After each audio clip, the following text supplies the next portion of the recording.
Okay, now I gotta share this in groups. Yeah.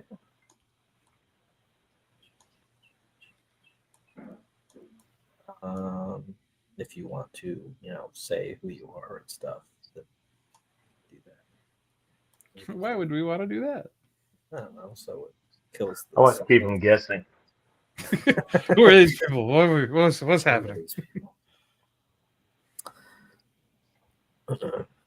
I'm that guy that draws mittens. You do other things. New Luminaries. Yeah, dude. Henry We got Graves. yeah. Astronaut High That's not his School. brother. Yep. A lot of things. You Yeah. make memes that are like Always Sunny in Philadelphia. Yeah. That was It's funny. Alex wanted that done, and I was like, I approve of this idea. Hector was supposed to make a meme during Chronicles of Horror 2, and then it just never happened. It was when like the first season of Invincible was like a thing. Oh, right. And it's like it's when Omni-Man is like, look, it's when he's yelling at Mark. It's like at the end of the first season. And it was somehow related to Chronicles of Horror campaign, but he never did it. So But he never did it. That bugger. Yeah. Way to go, Hector.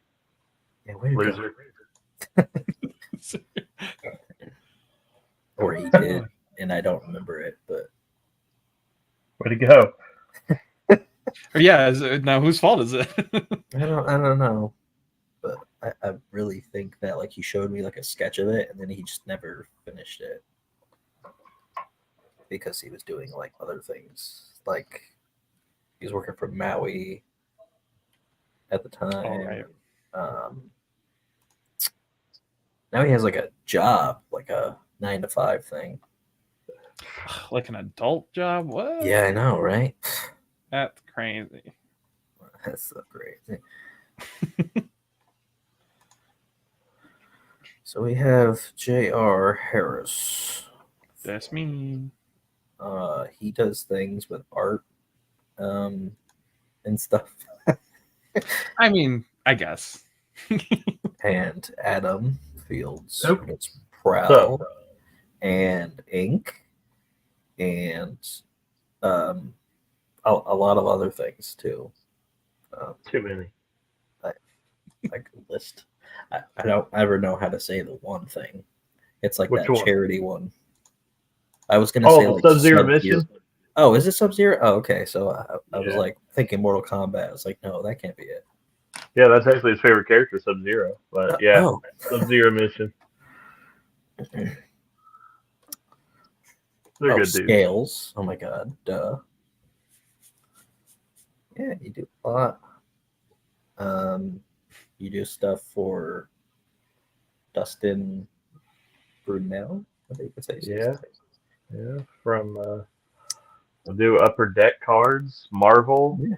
I just did another IP for him that I can't say until the set's released. I signed a contract for another one I can't say until it's released.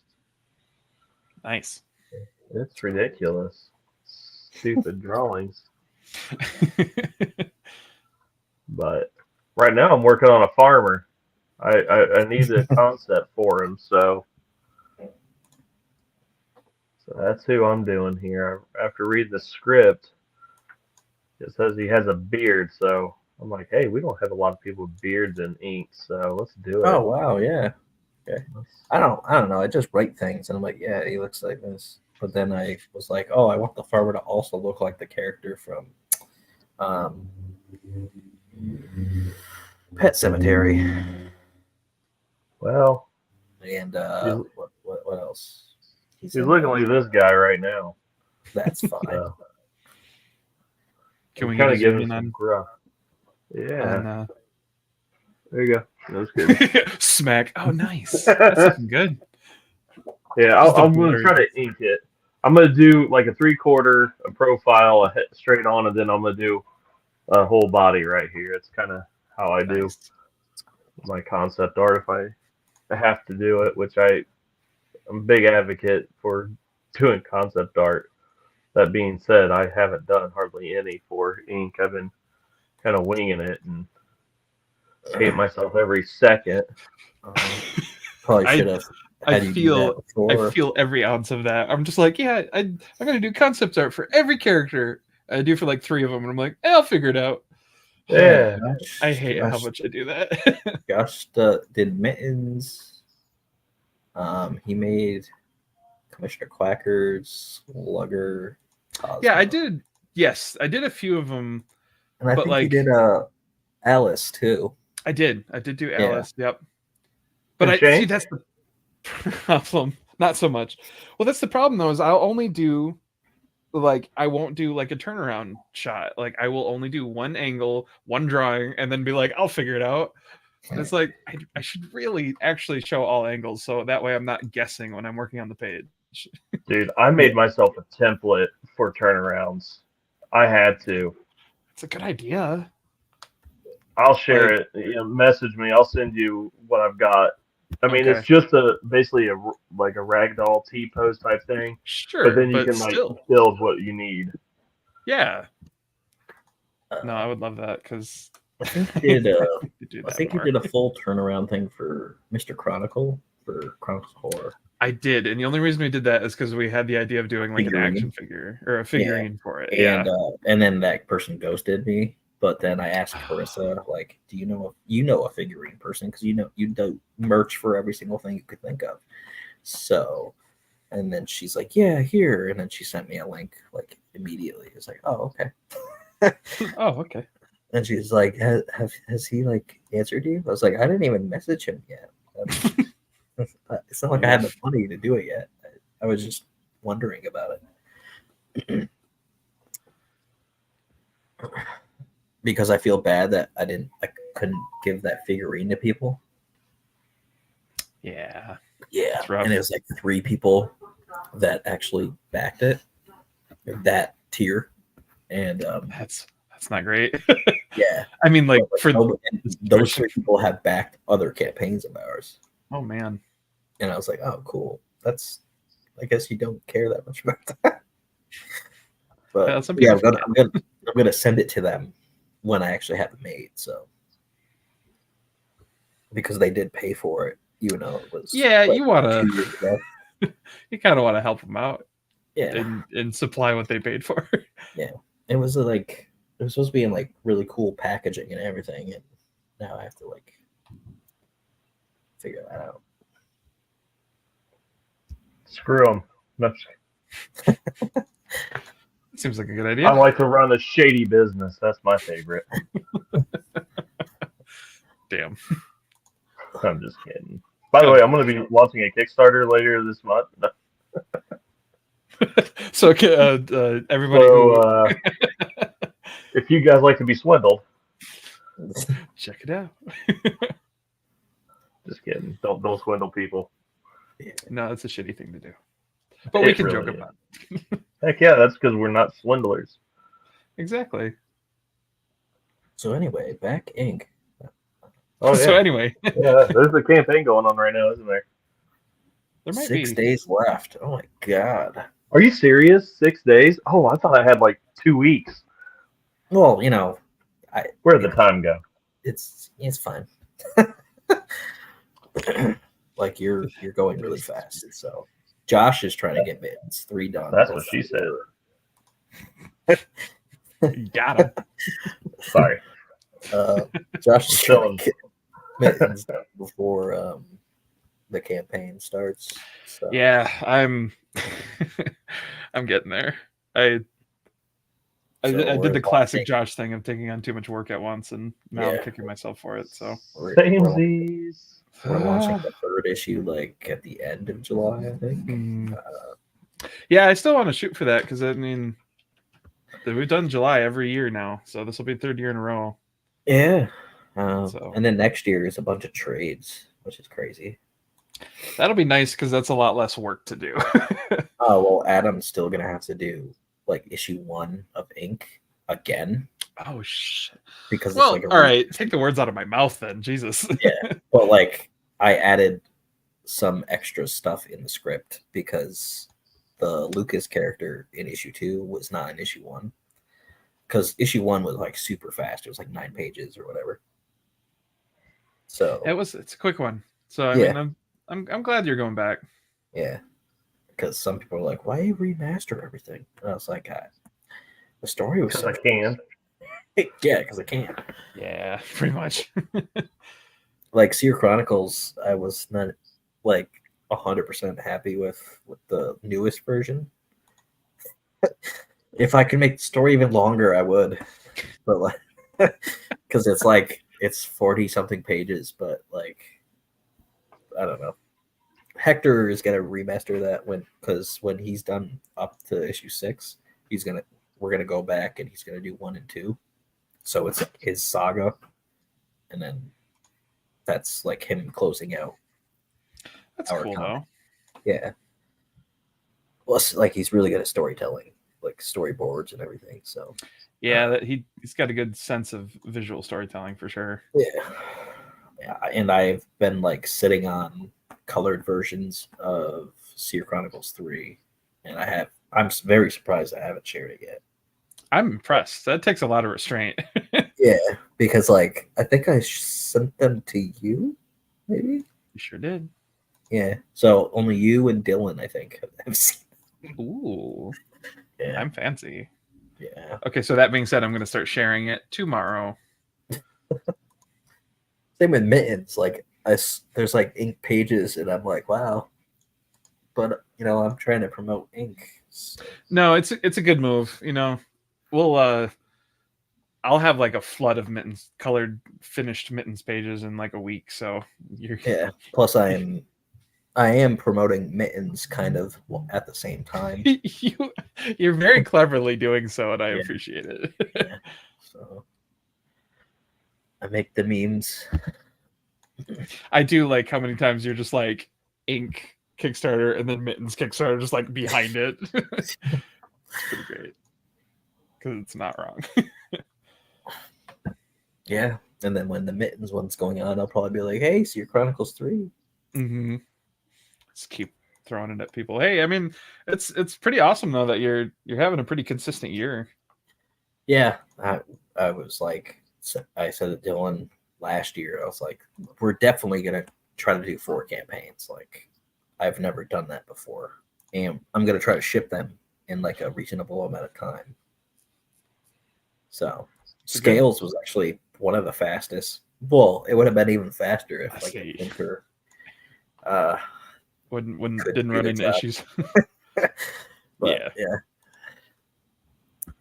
I already put them on blast like twice, so yeah. Gotta have a reliable printer. Yeah. And that's my new realm is printing, so yes, we just don't do books. I mean, we can. It's just I don't know if it's cost efficient to do books through us. Yeah, promo stuff. Heck yeah. Yeah, for trades, I was thinking of like mix them maybe. I don't know. That's who I hear a lot of people going through is mix them. Like could do a hardcover for ink. That'd be kind of cool. We're also going to be doing a trade for Mittens too, so true. And we're going to be doing a trade for Chronicles of Horror. Oh shit, that's right. yeah. Remember that project? The project is so far from my mind. All of the writers except one because I'm still waiting for like the script from that. Actually, there's like 3 that are kind of like in limbo, but like they haven't really reached out to me, so I gotta like reach out to them. Well, I hope they do because like well, when is production on that start? Like October, November-ish. Okay, that's what I thought. Yeah, because it's good. The Kickstarter's gonna be in like October. A year after that. Yeah. Which like that one's gonna have a lot going on for it, so I have enough necessary. I have a lot of people, which I'm hoping they would actually promote it too, and not just sit back and be like, "Oh yeah, story." Yeah. Because I've had people in an anthology, and then I'm like, can you like promote this? And they're like, oh yeah, gotta do that. I'm like, yeah, like you're in the, you did a story. Do you want this to succeed? No. Why would I want that? No, because then fame comes with it, and then I'd have to like have an addiction, and I can't do it. You have to have an addiction. Yeah, that's what comes with fame. Yeah, it's just a 1-to-1. I love it. Yeah, it's like you get the fame medallion, and it's just like, all right, pick your addiction. Choose your addiction. It's like, oh, you're making it sound so fun. I don't want this. I know. Well, that's what we do. That's true. I don't want to be. I want a boring addiction. Like, ugh. I want an addiction that'll go wild. Yeah. Oh, man. My wife's probably listening. They going, "What the hell is he talking?" Like, what? Like, oh, I mean, God. pretty much. He's unsupervised tonight. That's never good. No. You get gems like this. Oh man. There. Farmer's coming along though. Yeah. Old McDonald here. Oh my you God. beat me to it. I was gonna say it. It would be hilarious if they named him that. Because right now he's just called the Farmer. The Farmer. The Farmer. Old Farmer McGee. So we went up a little bit today, so that was cool. That's good to hear. Yeah. This is the first campaign. I think it's the first campaign that like I haven't hit a stretch goal yet. It's kind of crazy. But yeah. Maybe I won't do a campaign in June next year. I don't know. Maybe it's because it's in June or a lot of people are in June. I don't know. I did lower the goal before I launched. It was at 1,500. Like your graphic was till 1,500, but I lowered it to 500 because I noticed a lot of people were struggling on Kickstarter. So you wanted to. That's probably a good move. I wonder if I did it to $500, if it would have like, I don't know. Maybe that would have helped something. Because they'd be like, oh, it's a higher percentage. So. Oh, right. Yeah, that's why a lot of people do 500 because it doesn't cost $500 to print comics. It costs more than that normally. And all the that was one of the advice when I ran the Kickstarter for Prowl. One, I didn't even do a pre-launch. I just said, "Hey, tomorrow I'm doing a Kickstarter," and I launched it. Yeah. And we were funded in 24 hours. My goal was 1,000. But the advice that I had was, don't make it too high. One, because then it makes people kind of iffy because of the risk of it, and people have been burnt so many times. But they said that you're going to have it printed anyway, like you're publishing it no matter what. So it really doesn't matter what the goal is. So whatever to trick the algorithm, that's what you want to set it at. Yeah, that's why. I see a lot of people do 500, but I haven't done that. But I was thinking of almost doing that. But something to consider for the future, because I've heard the same thing. I've people shooting for 500 because the percentage is higher. You can get to it quicker. So you're kind of tricking the algorithm to take that AI success. Exactly. Anything that we can do to fight against it. Oh, I'll fist fight. I don't even care. I'll take the Terminator on. Hate that guy. And oh my God, I forgot that. I'm pretty sure I have the letter pages from Jerome. Like I saw that this morning, but then I was working. Oh, for ink? Yeah. Oh, also, that would have helped if I had that, the beginning. Well, yeah. You could debut it here on this live stream. Oh, I could. You really could. But, I'll... it takes time and work to figure that out. I'll look at my drive in a sec. But yeah, so there's a cool nightclub scene that happens in issue 3, and the first stretch goal is actually like 5 songs from Dylan's music company that he has, Upstate Sound, and That's it's so like cool. a bunch of EDM songs, which is not my type of music, but you know, it's nightclub music, so yeah, it's appropriate. Yeah, so if we hit 2,500, then that's what we'll unlock, and like digital people will get like a link for it, and physical people will get like flash drives.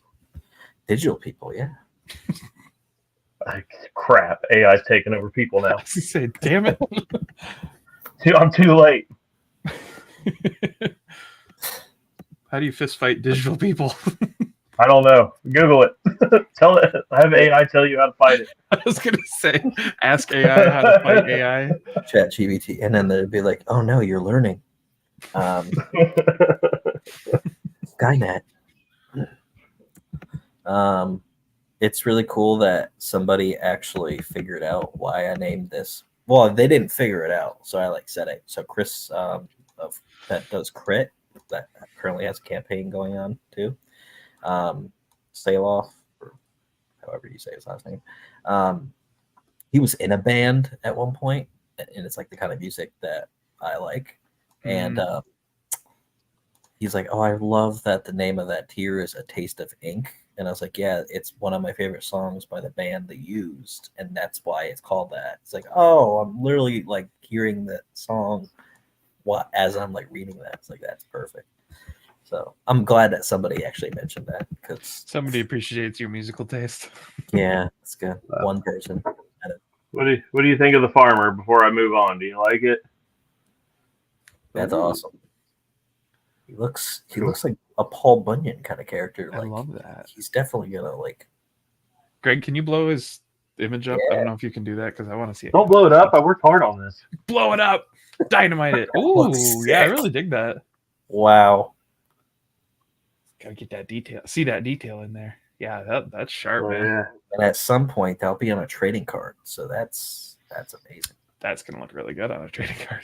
Yeah. Wow. All right, we got one angle down.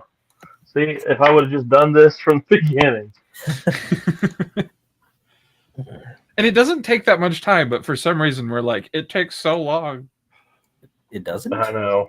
It like in the grand scheme of things, it really doesn't. I mean, how long did I just take this? Now, if I was like to ink it and everything and go all in, maybe. But if all I'm doing is a line art, I could easily scan this in, send it over to Fabry, and he could color it, you know?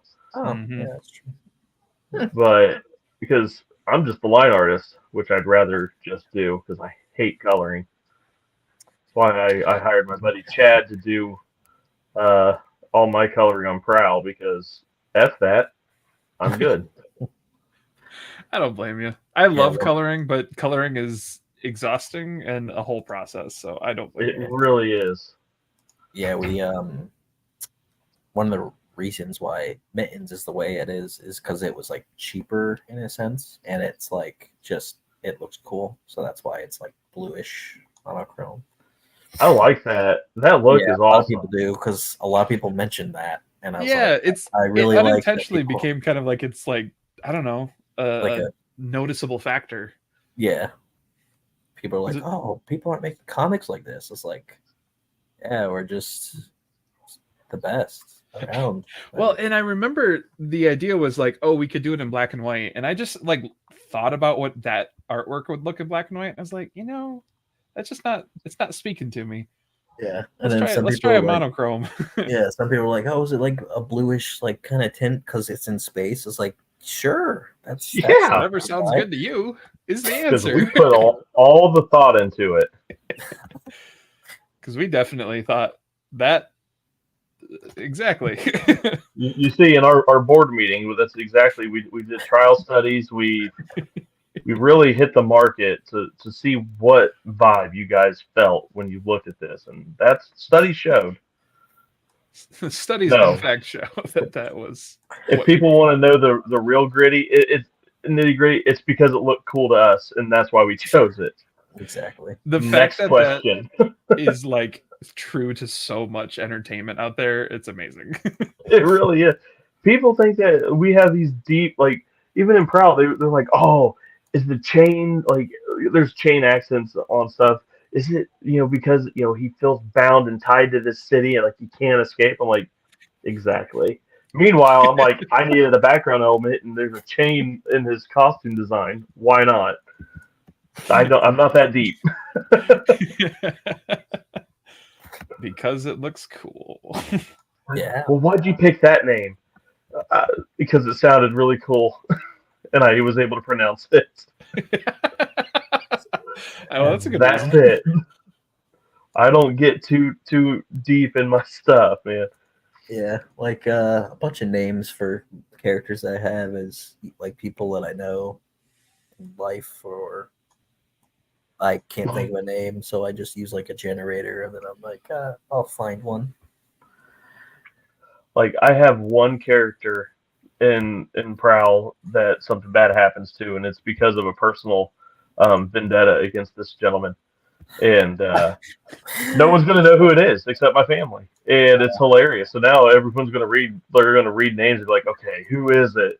Who hurt Adam? But no one's going to know. There's a, oh, that's hilarious, because there's a character that's in Seer Chronicles that's based on a person, like it looks like almost identical to the actual person in real life. And I was friends with this person for a while, and then I asked while I was friends with him, like, do you want to be a hero or a villain? He's like, villain. I was like, that's really weird. Do you want to be a villain? Okay. And he turned out to be like a douchebag and stuff. So I was like, oh, well, this is perfect, because so like if the character is based on somebody that I know, I either, depending on what they are, I take themselves, and then I like make their personality like 10 times whatever that is. So like this one guy is based on this detective that's in Seer Chronicles 2, and not in real life, he's not an alcoholic, but he did like drinking a lot. So I just took that, and he really liked gambling. So I just took. Is he famous? He's not famous at all. So why's he got an addiction? Yeah, good point. Because he's, I don't know. Poser. Anyway, go ahead with your story. Yeah. So I took like his gambling problem, and I made it an addiction, not just. There you go. And then I made him an alcoholic too. So he's like, "Oh, that's perfect." And I was like, "Sure. Is that how you want to live your life?" Sure, man. Like the mafia's after you all the time. Every day. Yeah. So yeah, but something happens to his character in a different series at some point, and it's like very brutal. Like, it's definitely not for kids. Damn. Because I don't like that person. So nice. Yeah. And it's like, what did they do to Oh, okay. The person that does the thing to him is my best friend. So, because he doesn't like me. I was like, oh, so I'm gonna just have you do this thing to this guy in this story, because murder is not legal. So we're gonna just make you hurt this person in a comic book. That's right. And how do I put my? I'm gonna find my disclaimer. I always have a disclaimer in my books. Oh, I gotta find a book. You have a disclaimer? I do. I have a disclaimer in my books. Like, I'll show you. It's not based on. Yeah. So it's always, this is like, here's the change I was telling you about. So deep. Anyway, it says created and published by Adam Fields of Midnight 27 Studios. Prowl and all related logos, characters, names, and distinct likenesses thereof are exclusively property of Adam Fields of Midnight 27 Studios. All rights reserved.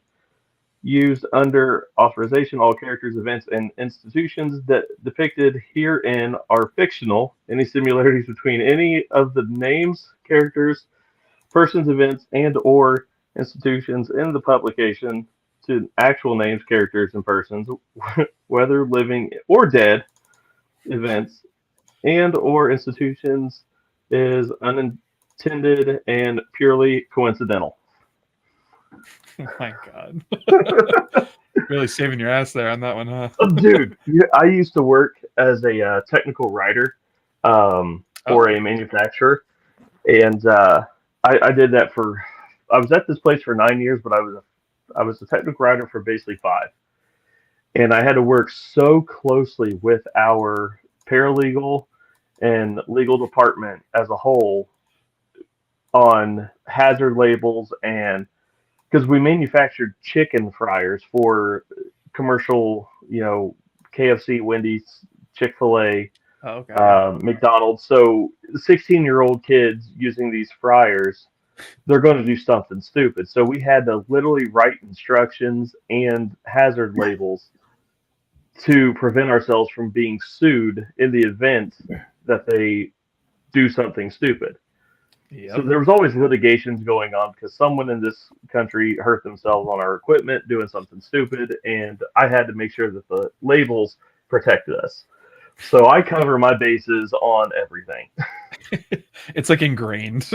It really is. It's like, all right, how could I be sued for this, and how can I prevent that from happening? Damn. Yeah. So I guess something good did come of that job. I worked at Burger King in high school into the little amount of time that I was in college, and the district manager was walking in as I was wearing those non-slip shoes from Walmart, and I slipped and my face was inches from the fryer, and he's you could have got so much money if I was like, I could still do it, and I'm like, and he's like, no, and I'm like, did you just get my hopes up? Oh my god! Yeah, you could have, because those shoes for crews, man. Yeah. Those shoes for crews are supposed to be, absolutely non-slip.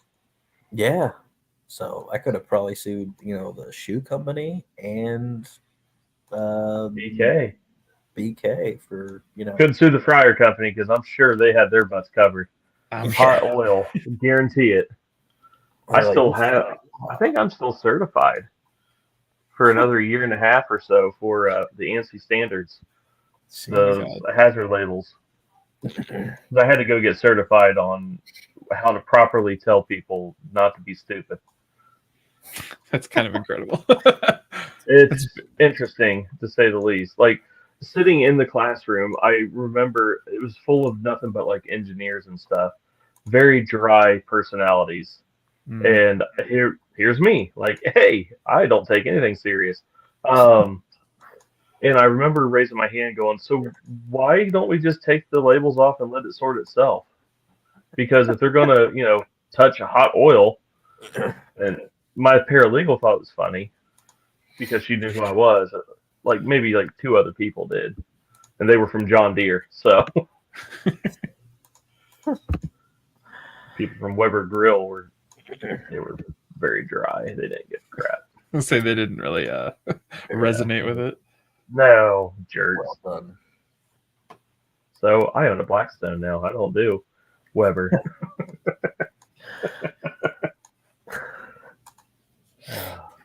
I want to grill really bad, but dude, grilling is the best. My backyard is not suitable right now for that. So. Use your neighbor's yard. Just walk over. Hey, they won't mind as long as you cook them a meal. I mean, I don't really associate with my neighbors. Well, what better way than break bread and grill meat? He's got a point, The neighbor, if you're looking at my house from the street to the right, the one family that lives on the top floor, the one guy, like the dad, sometimes talks to me because he's like, oh, because there was a family that was living downstairs and they don't live there anymore. There was a kid that I don't know if I told you, but I think I told Josh. This kid had autism. The mowing kid. Yeah. Yep. And his quirk was he needed to mow people's lawns like a lot, and he chose my lawn to be one of them. And I was like, oh, that's kind of cool, thanks. And I paid him 2 different times, and then I was like, okay, I want you to stop because there's like broken glass everywhere, and I don't want you to get hurt.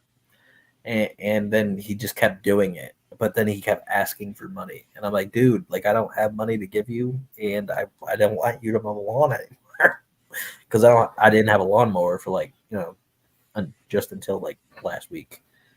Since we lived here, like I didn't have a lawnmower. So it was nice that he was doing it, but it was like it's also like I told you not. Yeah, and then his mom's like, worse than a door-to-door salesman. Is he like bothering you? And I was like, yes, I would like him to stop like mowing the lawn. I'll deal with it like when I feel like it, but can he stop? And she's like, oh, okay, I'll talk to him. And then like he just didn't listen to his parents. So on top of mowing people's lawns, he had collected lawnmowers. So he had like 14, 15 lawnmowers. He collected toilets for some reason. I don't know how you can collect this amount of toilets because the maintenance guy that fixed the apartment after they left, he's like, oh, do you want to see like what it looks like now? And I was like, sure. And when I was walking inside, there was a junk company, and they took 3 dumpsters full of stuff out of that house. And the maintenance guy's like, yeah, like when they left, it was just broken glass everywhere because there was a bunch of windows that the kid just broke. Oh my God. And like nobody fixed it. Yeah. So they were living in like broken glass. I mean, I genuinely thought you were going to say 3 dumpsters full of toilets, and I was kind of. Oh no, it was toilets, TVs, other stuff. But like when I'm going into the back door to go upstairs to, like you have to go up like 3 steps and then you go into the kitchen. You could see into the basement, and there's still like piles of toilets. And I'm like, where did you find all of these toilets? And he's like, yeah, that junk guy like took 3 dumpsterfuls of stuff, and there's still this stuff down here. Like, holy shit! Wouldn't the family upstairs like not like this? He's like, I guess. And I was like, you'd think, why didn't you get rid of this stuff? Wow. So yeah, the maintenance guy had to redo the bathroom because they somehow destroyed the bathroom. I don't know how you could destroy a tub, but they managed to do that. I'm like, well, the kitchen is nicer than my kitchen. Like, there's more cabinets. I have like kitchen's nicer than my kitchen. He's like, oh well, we're gonna keep the cabinets. I was like, I wasn't gonna take your cabinets. I was just saying it. I'm not gonna take your fucking cabinets, dude. Calm down. But yeah. That family was weird, and wild. There was, I don't know if it was the autistic kid or if it was the older kid that was part of that family, but they got mad at the people upstairs at one point, and they like threw ketchup all over their car. And that seems like a normal reaction. And he saw me putting the camera on my front porch. He's like, "Oh, do you have a camera in the backyard?" I was like, "No, but why?" Yes. Always say yes. And he's like, "Oh, because like I want to see if like you saw anything of them like put ketchup on a car." I was like, "Who puts ketchup on a car?" And he's like, "Well, that's what they were doing." I was like, "Oh, okay, well that's weird." So I was like, "No, I want to get one back there, but because I just want to watch all the bats trying to fly into my house." Yeah, apparently. That looks awesome. Nice. So, goddamn, now the fun part. The full body. The full body. Done. Stick figure. That's it. That's it. All you get. I wish I would have done that. Now to our Patreon to get the full. No. Yeah, to unlock full figure. Unlock. Subscribe to my OnlyFans. I mean Patreon. Those are the same things, right? That's fine. Same thing. Shit. So, what do you picture this farmer wearing? I've got him like in a, he's got some sort of polo. Would he have bibs on too, or suspenders or anything? Yeah, I was thinking like suspenders. He looks way more aggressive than the picture that I had for you. So this. Oh yeah. I looked at that picture, and the way that looked, it looks more like the Benny guy that I drew. I think that's the big dude, right? So there's the two guys that you drew. I don't know if you know why those are the names. So so the original names were like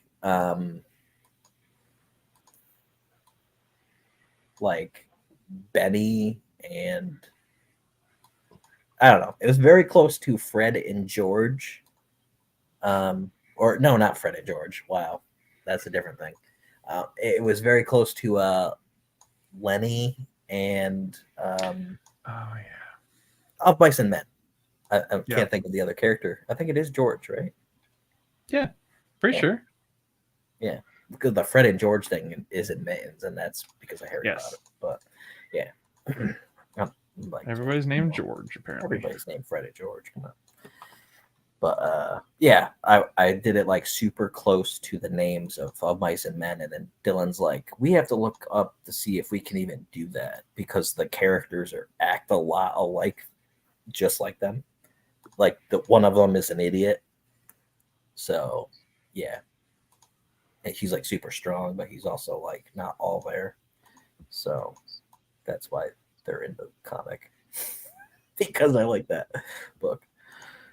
Gotcha. Yeah. But you put more thought into your names than I did. Oh yeah. Well, sometimes I do, and sometimes I'm like, this cat is named Mittens now. Well, that's an adorable name for a cat, anyway. So well, that was my girlfriend's cat's name, so that's why it's Mittens. Also, the pug is named after the pug that I used to have. Cosmo is literally like I think I got that from a generator because I was like no, not like a generator from like Home Depot, like a generator. No, I know. I realized what you meant, but the first moment I was like a generator company. That's where my brain went initially, and then it was like, oh, a name generator. Got it. I'm here for it. Oh, I wasn't quite sure. So I wasn't the only one. Cool. No, it was just a character generator. Yeah, we got it. Well, the dog. Stop. Woof. Bork. What are you barking at? Nothing was there. Ghost. Lay down. Go lay down. Hey.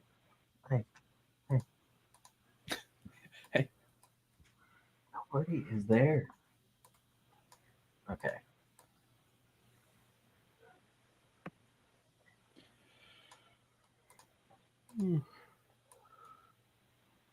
Yeah, so do you want to talk about new luminaries? I could do that. I could talk about new luminaries. I'm gonna pull it up. You're barking because there's a car parked in front of the house. Car is suspicious. Well, everybody has to park in front of our house. My dad didn't like that. He's like, "Can't you just tell the cops?" And I was like, "We don't own the street, so I don't really think I can do anything about that." We don't own the street. You could share the screen, and I think I could just have you go through it. Yep. Yeah. I was getting there. You got more backers than I. Darn it. Yeah, we got like a little bit of a surge that kind of happened to us. I don't know. Yeah, I also bought a lot of stuff from this campaign because we did. Yeah, one thing I'm doing is I'm getting like just all the t-shirts that I have, like they just don't fit because I'm a fat piece of shit. So I'm getting new t-shirts from people's campaigns that like of indie creators and stuff. So yeah, I got a shirt or two. Very cool. Yeah, that's what I did with Bad Wabbit too. Bad Wabbit. Yeah. So which one are you gonna end up picking, the Lucky 33 one or the new Luminaries one? I think it was the new Luminaries one. I think is what I. Nice. I don't know. Well, with the surveys will fill it out with the survey. So, but yeah, we have our stretch goal. We're less than $100 away, and we have been for like a couple days now. Which is stressful, but honestly, it is what it is. It's not stressful; it's just frustrating. But we're doing trading cards for the villains that we're going to be unlocking. But something I really like about Lucky 33's their Kickstarters is that they always have a like story.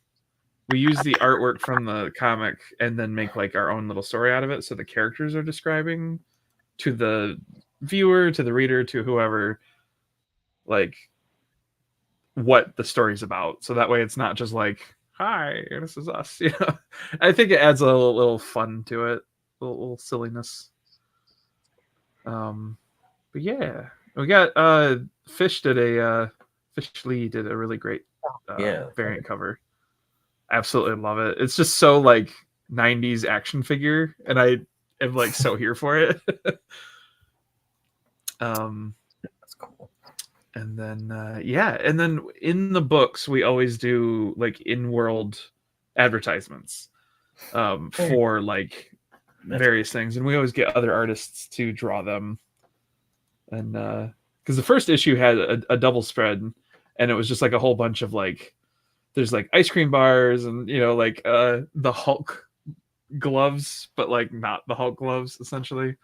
And then the second one we did was like a play set for the Trade Wind, which is like the villains, like Bowser's flying ship is kind of what it reminds me of. And then this one currently we have the lunchbox ad in it, and it just like I love the vibe. It's great. That's cool. And then one of our friends who they just did a campaign last like October, I think it was called All the Danger. They're doing it's like a punk comic. It's wild. It's so cool. It's so stylized. But he did Patrick, the artist for it, did his like interpretation of the villains, which is fun. That's cool. I never. Yeah, we're doing like that, just like of villains and stuff. So just like honestly, it's an awesome idea, and I mean, you guys have such a rogues gallery of just like characters, not even rogues gallery, but just like gallery of characters, and so like that would be really cool to do like a collage. Yeah, for Seer Chronicles 3, we could actually, because this is like the first time that he's really like starting to become a villain. So yeah, I think it'd be awesome. Yeah, like in ink we have the Faceless, which is just that's a good point. People, those are my favorite things to draw. What? I bet those are my favorite things to draw. I love the Faceless. Yeah, there's no. You're gonna have a new favorite thing to draw when it's the second flower. So. Yeah. Are they the faceless? So they have faces. Faceless less. So the original idea of the Faceless was actually like a very supernatural type thing, and like people's faces are actually removed, and the only face that they have is that mask. And then I was like, that's really creepy. I'm not going to do that. Yeah, that's rough. It's not surgically removed. Somehow it's like some supernatural thing, and then it face off. Yeah, exactly. But yeah, so in the second plot arc of Ink, I told Adam about it. There's like these creatures in the Noctum realm, and they're very crazy looking. Oh, yeah. So he's like, oh, and there's more of a horror vibe. So horror scares me. I don't know if I can handle it. Yeah, nightmares. Oh, I'm sorry. Horror scares me. It's just really funny. Just they take the mask off and it's Nicolas Cage. Yeah, actually, that's true. All of my characters are just Nicolas Cage. Even the one from Willy Wonder's Land. They don't talk.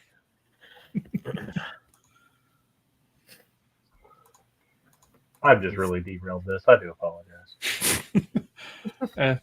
Don't apologize. It's great. Never apologize. Yeah. I live unapologetically. Good.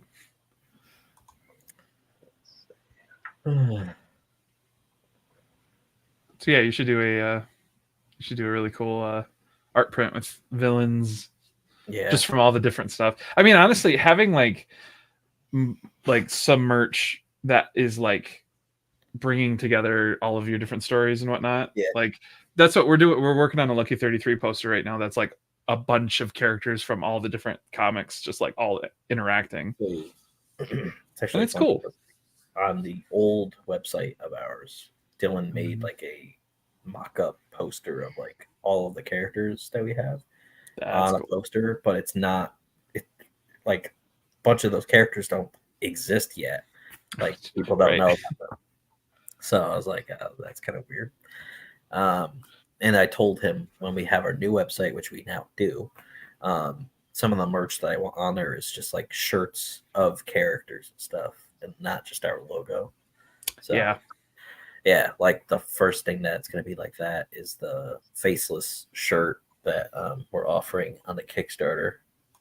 And actually, I didn't know that was the tier that this one girl that we met at the last convention that we did, because she got super excited looking at the comic Ink, and she's covered in tattoos, so it kind of makes sense. It's like, hey, do you like tattoos? No. And she's like, oh, I hate them. What are you talking about? So she was looking at Ink, and she's like, this is awesome. And then I was like, oh, we also have a Kickstarter for the 3rd issue. And she's like, oh. And then she like backed that a couple days after the event. Awesome. And I was like, that's sick. And she then messaged us on Kickstarter and on Instagram and said, I couldn't not get drawn into the comic because like this is the coolest thing ever. It's like, yeah. And it's funny because you could be drawn in as a faceless member, and then like everybody that's mentioning that, even Dylan's like, but people won't see their face. And I'm like, that's not the point. The mask is on their face, but at some point they'll be like in a fight scene or something. But like since she's like super involved with like, she wants to like be super involved, she wants to cosplay as like our characters and stuff. Oh shit, that's so cool. Yeah, and I was like, that's one of the coolest things ever. Like she might be like an important faceless member. She can cosplay as the farmer. I'm like, you could cosplay as Ink. You could like put makeup on all of your existing tattoos and then get the temporary ones that I have. Put makeup on, cover real tattoos to put temporary tattoos on the makeup. That's exactly. Yeah, I like that. And then like that one right there. All he needs a black hoodie, some jeans, and sneakers, and then it's at your Ink. I thought it was a gray hoodie. Or gray. I'm sorry. Or gray. Either one. Well, here, I've been drawing it wrong the whole time. You're not the colorist. It's fine. That's right. Good luck. Not my problem. Nope. You know how many times I actually say that? Like, oh, they're going to have to figure that out. I mentioned like certain colors. There was I don't know what it was, but there was something, and then February colored it wrong. Well, technically colored it wrong, and then I saw him color it. And, like I was like, oh, that looks cooler, so I'm just gonna go with that. Yeah, sometimes you just gotta trust them, man. Like Chad did that. Like I send like a Word document with how many pages are in it with just little notes. If it's something very, very like I'll send the script, but I'm like, if you want to know just the highlights, he has all the character models that I made up and everything. But I'm like, if you just want to know specifics, here's like page 1, I just want this on the wall. 2, have fun. 3, have fun. But I'm like, whatever you choose to look cool, that's what it's just going to be from here on out. Yeah, and it works. Yeah, like I showed you shitty AI versions on Canva of like those creatures in the second plot. Oh yeah, and I was like, obviously you're gonna make it look way cooler. So I hope.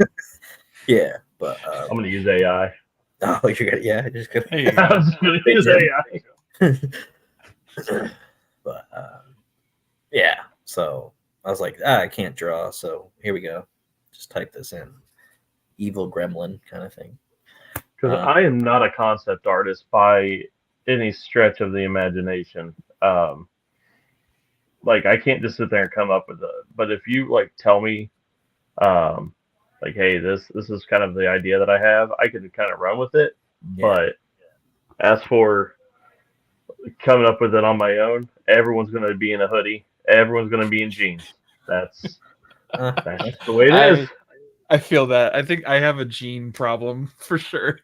For Scales is going to be different because he actually had. Well, there's already a concept, so it's not like you have to draw the concept. Hector drew that, so there's like he redeemed himself. Yeah. So there's a version of like his early vigilante outfit, and then his like one that he'll get at some point later on. So all you have to do is like basically copy that. So, and he doesn't really wear jeans most of the time. He's very iron fisty, so he just, that's the word of the day. Iron fisty. Iron fisty. Iron fisty. Where's I love it.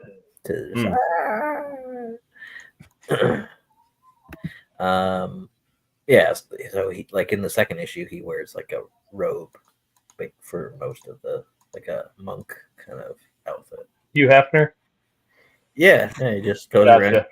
Yeah. Just freaking love it, man. Jealous. But, it's good that Ink wears a hoodie because drawing those tattoos all the time would be very annoying. Kinda, but dude, I'm gonna give you a teaser. This is something I'm working on right now for another author. She doesn't care if I show. But like, look at all those freaking thorns. Oh, wow. And then the gargoyle. I'm good if I have to draw tattoos. If I need to draw it, I'll do it. They're like that like the dude covered in Scales in the first issue of Scales. I didn't think you would ever want to draw that again, and then you said you can't wait to like draw that guy again. I was like, oh, I love it. Include that character at some point. Oh yeah, the more detail for me, because what I don't like is big open spaces. I like to fill the page with a bunch of stuff. Mm-hmm. So, and I think visually it just looks cooler when it's not just wide open. Yeah. So yeah, I'm all for giving as many details and layers as possible on characters. That's why he's got a jacket over his overalls, and he's got rain boots. That's awesome. Love that. Now I picked rain boots because he seems like a sad individual, and the tears of his end. I'm just kidding. I just thought they looked cool. just keep it going. Right. Yeah. You see, when he was 49, he lost his wife to a flood. Jeez. The flood from Halo. That's right. Yep. An alien invasion. That's crazy. That feels right. Ink is all about aliens. Yeah. Craig, you never told me. You've kept this secret for so long. I know. I'm surprised. I'm impressed. I did. Yeah. I'm just as surprised as you are. It's actually the plot. I didn't even know. I'm so surprised I didn't even know. But nailed it. Rewrote the whole lore. Yeah, there's this guy like Master Chef. He comes in. Master Chef. Yeah. He wears like a green outfit, but he's a chef. He calls people an idiot sandwich. Please say. Rorden Gamgee is his name. It's just gonna say what kind of version of this name are we gonna go for? Idiot sandwich. I love it. I love it when he calls kids donuts. Gordon Ramsay. Yeah, like, you a donut? I'm like, I love it. I want to call people. When he got mad at the kids, I thought he was like super nice to them, and then like he was like, it's like what he was saying, like, you're being silly. What are you doing, you donut? Like he was being playful, but because one kid he forgot to do something, and he called him a donut for it, and he goes, "I am a donut." The kid did. I love it. He embraced it. Oh, that's so funny. Well, he was trying to. Oh, what was he? He was trying to like scoop something, and he didn't have a spoon, so he's just using like a giant ladle. Yeah. What are you doing? I put a spoon in your drawer. That's what it is. I've seen that clip. That's amazing. I love it. So yeah, he's gonna be in the comic too. Yeah. You didn't know that? Yeah, Greg, you didn't know that? It's in the trade. Yeah. It's in the trade. Oh man. The extended cut. Yeah, the director's cut. Well, in this case, it's not necessarily the director, but it's fine. Oh man, that's good. I think I've got a lot done. I should talk to you guys more often while I'm trying to get crap done. It works. It works pretty well. It does. He looks awesome. Yeah, he's going to be a big old sweetheart, big old pushover. Oh, yeah, definitely. Big old teddy bear. Yeah. He doesn't try to kill people, right? Nah. No. Why would he do that? It's all friendly games here. Yeah, Josh actually like tries to change up Mitten's outfit like in each issue if he can, so it's not like the same thing he's drawing over and over again. So in issue 3, he's wearing something different. So that's kind of He has 3 different outfits in issue 3, and it's exciting. Oh, okay. Yes. So, this is like the most I've had him change outfits. He wore the same thing all for issue 2, and I'm like, I think we need to have him changing clothes.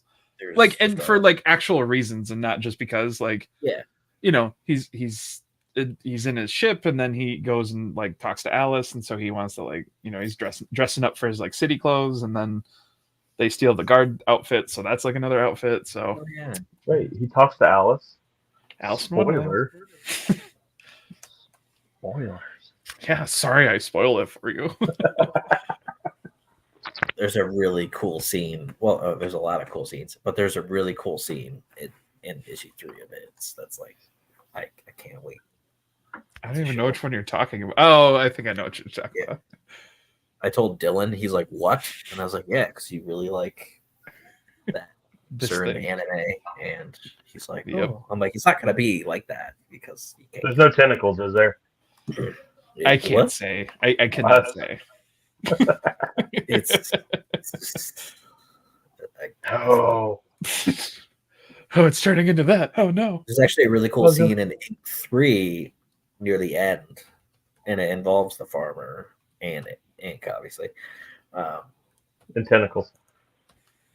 What? And tentacles. Well. Yeah. If I put that on a Kickstarter, I probably would have got a lot more money. Oh my god, dude. It would have been funded yesterday. You know, you're very much right. I know.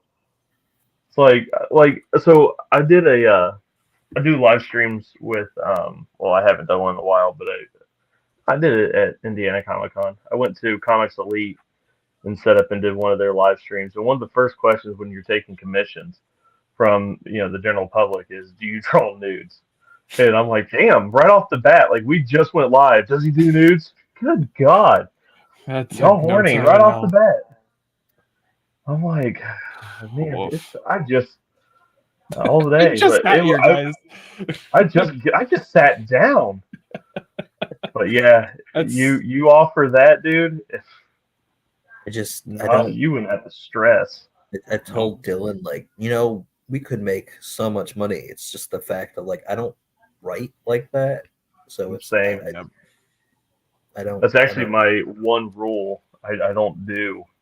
Yeah. And I've had people just like what you said. You're leaving so much money on the table. I'm like, they can keep it, man. I don't want that money. I'm more than that. I could make a story, but like I don't know. I would hate it. Mm-hmm. See, I think at the end of the day, if I was all about the money, I wouldn't be doing comics. Like, yeah, exactly. Not the comics I want to do. So I don't know. It's just I don't have any characters off the bat that I can think of that I could do anything like that. Sean, I mean, the faceless. I mean, they can be pantsless. Like, oh, you want to see me without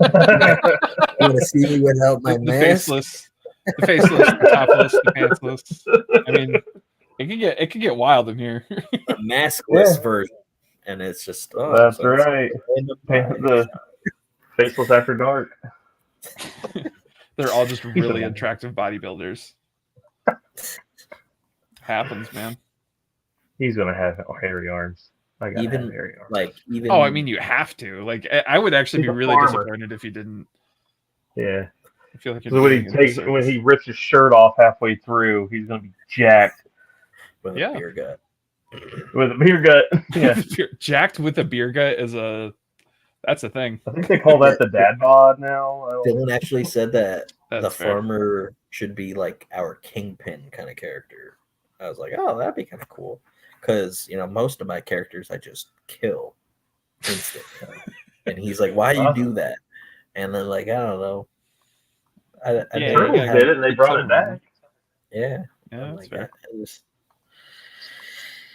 Yeah. So. Yeah, man. This guy, he's coming along. I'm really digging the way he looks. I kind of want to do this for all the characters. I mean, put the raincoat on after it rains, but at least we'll have them. That's true. Kind of looks like the guy from Men's Warehouse commercial. You're gonna like the way you look. Guarantee it. I say, please tell me you guarantee it. Because I won't believe you until you say that. Well, yeah, and you'd be able to do like these like character trading card type things more if you had all that content. I'm all about trading cards, man. Yeah, every Kickstarter we do a new trading card. We were actually doing like a bunch on this one if we hit a massive amount of money, but we didn't. We're not gonna get to that. Unless if everybody backs out of nowhere. Stranger because the trading card, because we were offering trading cards for the farmer. I really forgot those two character names. Wow, isn't it? It's like Benny and Joe. Yeah, Benny and Joe. It's my script, and I don't even know the characters. Yeah. So there's going to be trading cards for each of them, but now it might just be offered in trade or something if we can't get that. Well, what's the amount that you're trying to reach? For that, it's $4,000. Just because it's a and the production's not cheap. Oh yeah. For that, so that's a good price, I think, or a good goal. Plus, like, so freaking back it. Yeah, back it. Click the back link it up, and then go back New Luminaries because go back New Luminaries. They're like $100 away from some goal. We are like 79. It's 79. So close. I made these trading cards like a little while ago. I just kind of like I had a template for the trading cards for the new luminaries, and so I just started making a bunch of them. Yeah, I just started pulling artwork from the book, and it was basically no new work I had to do. It was just a little bit of just copying and pasting, and I kind of went on a rampage, and then I started hopping to the other books, and then all of a sudden I had like 50 trading card designs. I was like, okay, I think I need to stop. It's too fun though. It really is. For the ink trading card, all you had to do is take the art that's from existing art and then just put it in there. Well, that's exactly and like come up with bio. I noticed there's a slight grammar error on the scales one. So the people that have the scales trading card, it's my fault. I printed it and I was like, I'm like, it says like the things or something. Like it's really weird, but like I know that it's on there. And I know so basically what I did was copy and paste onto the card and not reread what I pasted. So Dylan's like, well, now it's like a collectible thing. I was like, well, it already is a collectible thing. It already is a collectible thing. I'm like, well, there's gonna be a new trading card for Scales for issue 2 because he's older. So that's true. And he'll have different stats and stuff, like because he's not just a happens when you're older. Yeah, he's taller, weighs different. Has different beliefs. It's it happens. Yeah, he's in his rebellion era. Yeah, he looks like Shaggy. Oh my God! Somebody from the last con, they're like, he actually kind of looks like. That's why I came over here to your table because he looks kind of like Shaggy from Scooby Doo. Like that's hilarious. Actually, when he's like older, he looks even more like Shaggy because of his like beard and stuff. And they're like, "Oh, that's awesome." I was like, "Yeah, I didn't even try to do that. That's just like how he looks." That's wonderful. Yeah. I saw this. This is kind of off topic, but it's on topic of the whole Shaggy thing. I saw this like random, like Facebook short that was like a Scooby Doo. But it was like the newest, like the Velma series, but like Scooby was in it, and then Velma was questioning it, and then it turns out that it ended up being a horror thing because like Scooby was like he existed on all levels, and he was like a deity that like Velma was like remembering her previous life, and it was like cutting to like the old 60s show, and then it was like actually really well done. I was like, what is this? And so it's like Scooby keeps resetting the world and Velma keeps remembering, and that's why there's all these different iterations of Scooby-Doo. I'm like, what? This is amazing. It was horrifying though. It was like a multiverse, but Scooby-Doo. I love it. So circling back to one of the things I talked about earlier for trading cards, that's actually one of the sets that I just completed was for Scooby-Doo. So nice. Yeah. If anyone's here this late, they're getting a little sneak peek that cool set's coming. That is awesome. There's that. Yeah, I like that a lot more. He's got to have some sort of plaid. Yeah, I was thinking like flannel or something like that. Yeah, he's got to have some flannel and some patches. He's hard working farm man. I say he's a working man. Working in those fields. Not going to make itself. I don't want to say what he's a farmer of because I don't know what all people will need to know and not. So it's just we're just going to leave it. He's a farmer. Yeah. It's just corn. Don't worry about it. Yeah, corn. Wink, wink. Right, Greg?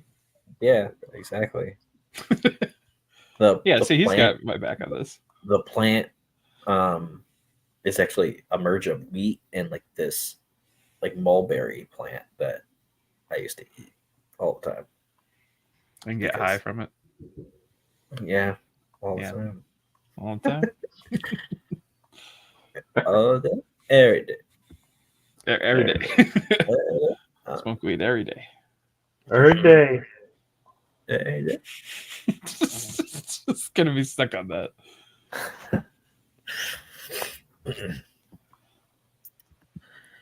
I'm going to do something different on the mittens campaign than I did on this one, though. Well, a few things, but one is I'm not going to activate that late pledges thing. I don't think it actually like let anybody know, but I feel like it's somehow making it so it's not showing people as much. I don't know. Because it's like, oh, it will be available later, sort of thing. Yeah.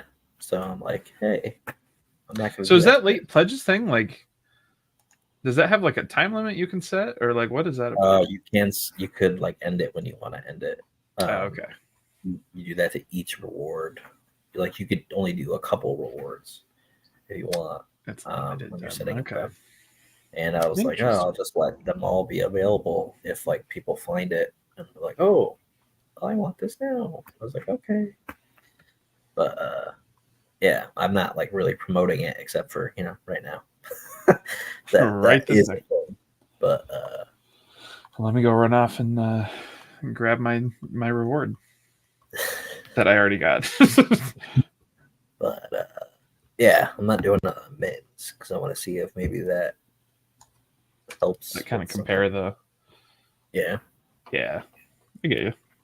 Also, it's a different genre, so I feel like I mean that is a good point. They're not really comparable. Plus, it's a Dune movie poster cover, so I'm very happy with how that turned out, though. Yeah, it's cool. And it's cats in space. That's really. I can't believe it was.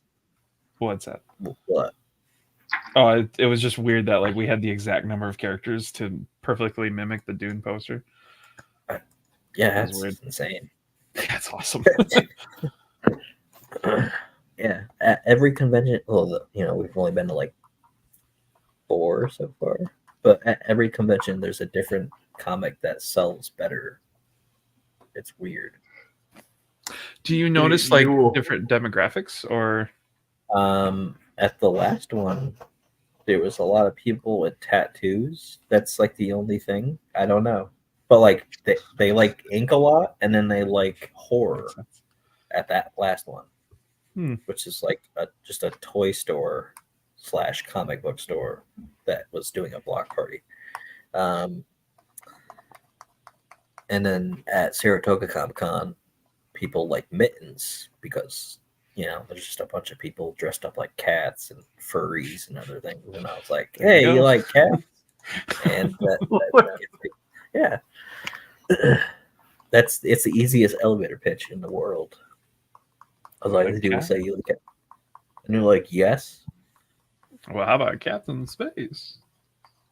Or like if you're dressed up like somebody from The Fifth Element, which there was like 2 different people dressed up like characters from that. I'm like, hey, you like The Fifth Element? Yeah. Do you like cats? Do you know who I am? And I'm like, no. Not really. Just the costume you're wearing. Just getting a vibe here, man. But it's really funny. Like all I have to do is like, you like cats? And they're like, how do you know this? And I'm like, you either like cats or you don't. It's like, you are in a vast majority. I'm sorry. Right. You're not special. Yeah. right. Oh man. Yeah. You'll never understand the patterns of a con because as many as I've done, they're the same year after year. It's always different. Always. And you think that like just because something's in the in theaters, you're like, all right, this is gonna sell. Nope, doesn't always work out that way. So next year is gonna be my first time not in Artist Alley. I'm actually gonna be cutting back my shows a lot more, but I'm gonna be investing in actual dealer booths to see how that goes. That's cool. I hope that does well. Me too. A few of my friends have done it, and they said that you get a lot more foot traffic because sadly people avoid Artist Alley because they get tired of being panhandled, and they feel like walking through a doggy kennel, and we're all looking at sad eyes like, hey, do you like cats? It's sad. So it's not it's wrong. Actually, we were placed in a very good spot for Saratoga Comic Con. So we were like nice. Across from us were these two people that were selling Pokemon cards. To the left of us, they were selling Pop Funkos, and to the right of us was just like plushies and other stuff. It was basically FYE. Yeah. But just nice. Yeah. Nice. It was just that. And then, feet away were the celebrities. So, and we were in the middle of two of the celebrities that people wanted to really meet. The dude that voices Snake from Metal Gear Solid. And his line was long, very long. Like went from the table out the room, like outside down the street. Yeah, it was very long. I was like, wow, people really like that. I'd be in that line. That's awesome. He also, I think, voices Resident Evil stuff too. Sold. And then there's this one dude from One Piece. He looks a lot like his character, which is insane. Yeah, so I was like, oh, that's crazy. He is massively tall, so you can't miss him. And then for some reason, Janet Jameson was there. I don't know why she was there, but she was there. You told me about this. Yeah, I remember. Yeah. And then next to her was supposed to be Leatherface, but he couldn't make it. He was too busy massacring a family. Probably. So there was a guy that came up to our table, and he was drunk, but that doesn't matter. So he came up to our table, and he's like, the only reason I'm here is for that guy. I was like, that's the only guy I want to meet, actually, too. I would have also liked to meet the dude that voiced Gambit, but Leatherface is cooler. So I was like, oh, that would have been cool. But his flight got canceled the first day. So then they gave him a free ticket to come back on Sunday. And then his flight got canceled again. So he just didn't show. And that guy's like, the guy's like, yeah, I'm just hoping he's going to be here. I was like, oh, you didn't hear? Like, yeah, he's not coming. And he's like, what? I'm like, I feel bad that he's not going to be here. So you can have Chronicles of Horror 1 for free. And he's like, what? And I was like, yeah, it's horror, and you wanted to be here to see that guy, so that sucks. He's like, oh man, that was nice of you. Yeah, and then I went to go sign it, but then he was making fun of my signature. I was like, dude, I just gave you this for free. Fuck off, dude. He's like, you got to work on your signature, man. And then he was talking about some story of he got a poster from somebody, some celebrity. And I'm like, I am not a celebrity, so. But okay. And he's like, yeah. And I'm like, it was free too. It's not like he's like, you got to work on that. I was like, oh. Yeah. Critique me after I give you a free thing. That's fun. You should see my signature at work. It's even worse. So my boss was saying, you have the exact same signature as the GM. And I'm like, oh, that's really weird. We don't have the same name at all. That's concerning. The GM's name is Shane. I'm Greg. Somehow we have the exact same signature. And I was like, yeah, sometimes I don't even try. One time at a grocery store, I just drew a snowman. And I was like, there you go. And they're like, that's not even a name. I was like, I don't care. Does anyone? Yeah, it is. It's mine. God given. I'm frosty. Okay. Stay frosty. Stay frosty. Damn. Yeah. Yeah, we've had